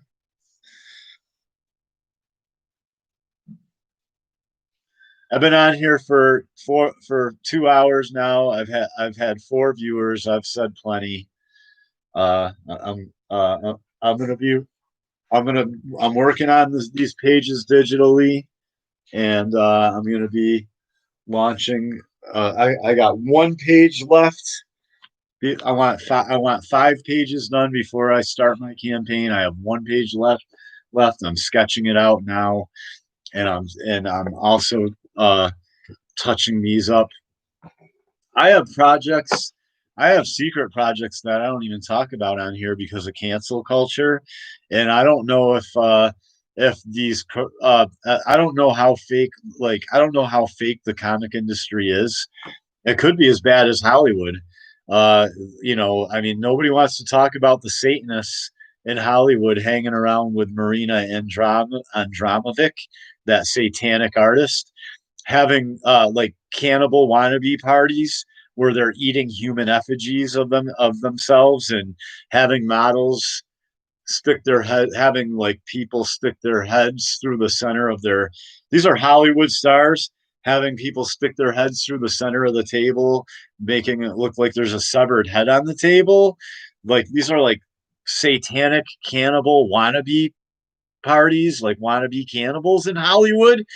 Do you understand? Like how, and there's government, and there's producers that have gotten money from the government to produce movies, like that one director that got money to make that movie Django, that showed how all evil, how all the white people were evil. So the Mexican savior had to chop them all up with machetes.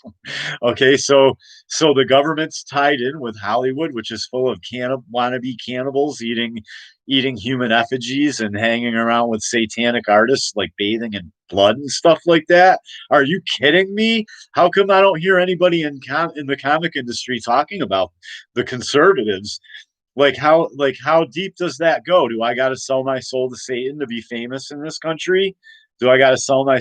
Do I got to go bathe in a, like that? That's what goes on in fraternities. I hear I got to go, like, what, play in feces and bathe in blood to be successful in America? Is that what's going on? Because so basically, I have secret projects that are even cooler than this stuff that I don't even talk about on here, in case I want to go under a pen name and release a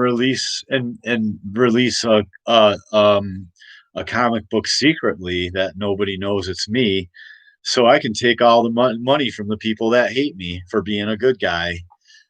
But anyway,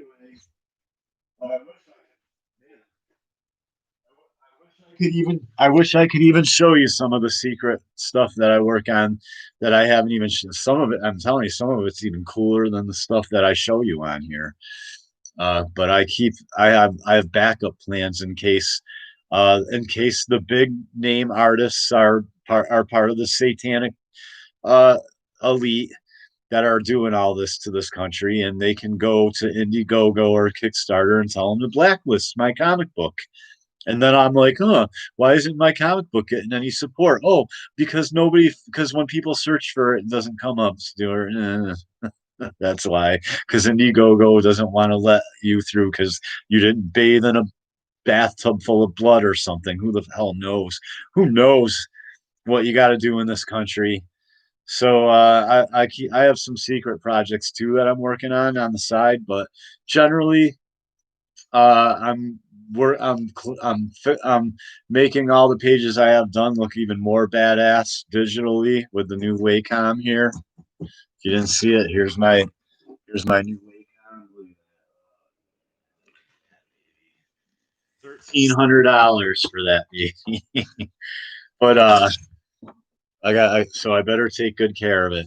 And I have one more page that I'm penciling out now, and I'll be inking it soon. And then and so I will be launching. Trust me. The reason that I haven't been on here is because uh, my so my mother, unbeknownst to me, bought me a Mac, and when I went to use it, uh, at first I didn't know how it wouldn't connect with the camera, but then so I was like, oh, apparently I couldn't figure out how to go live on this. So I had already given this laptop here back to my sister, who was letting me use it, because I was like, oh, my mom bought me a computer, so here's your laptop back. Thanks for letting me use it. And but then when I couldn't figure out how to use this one, um to get online. And then basically I got my Wacom, and my Wacom has to have an HTML connection, and this is a notebook. It's not really a laptop. There's no HTML, or HTML. So basically, I had to go back to I couldn't then I so basically I couldn't use my Wacom on this, and I couldn't podcast with it, which I finally found out that I had to download Google to be able to podcast on YouTube. But by then I'd already gotten. I went back to my sister's and I was like, I need that laptop back, please, and blah, and on, and because I got a Wacom now and it won't work with the Mac, and I want to live stream and this and that. So she gave it back to me. So I was gone for like a good month or something. I don't know, a few weeks without doing any live streams, but I'm still here, and I'm still working, and I'm going to be giving you more updates. I was going to try to podcast and screen share my Wacom, and work digitally live. But man, I don't. Oh God, man, yeah, and I'm not. And it's not that I can't be technical, but it's like I got to download two softwares, and then I gotta set it all up and go in and type frames per second, and do a test and see how fast my internet is, and then I gotta go into all these sub menus and set up the background and the different, and I'm on and on, and I'm just like, oh man, I don't even. I'm already busy. I wish I had a tech person while I did all the artwork that would just take care of all the technology, but I don't. So I just was like, man, to hell with all that. I don't want to do that right now. I was going to use OBS or something like that, and start live streaming with my Wacom, but we'll see. I'll figure something out, but I'm not going to do it right now. But I will have more time because I'm getting a tenant soon. I'm getting a roommate soon, and they're going to pay me a decent amount of money for rent. So I'm pretty much not going to have to work anymore. And I'm pretty much going to be able to do comic books full time. So that's good news. I've remodeled the downstairs. It looks kick ass down there. It looks beautiful. It's all repainted, everything. And like I said, they have their own kitchen, their own bathroom. I have my own kitchen, my own bathroom. So it's basically a separate apartment. So I'm charging them like, I don't, I guess I don't really. I'm charging them, a good chunk of money, and not just a couple few $100s or so. And I'm charging them a good chunk of money to live here. But they get their own apartment basically, so they don't care. And they don't just get a room; they get their own apartment. So basically, that's really going to help me out. I'm pretty much not going to have to go to work anymore. And this person's got a pretty much a career. And I told him, hell, when I go, I don't even know my own children. So if you still live here when I die, you know what I mean? I'll just put the place in my will for you, Filler. I'll just will this place to you. And they were like, really? I was like, they like couldn't believe it. I was like, yeah, what do I care? I'll be dead. I'll just will. You can have the. If I die, you can just have the place. And they were like, cool. So they're gonna live downstairs and pay the rent while I do comic books. They're gonna pay all the bills while I do comic books.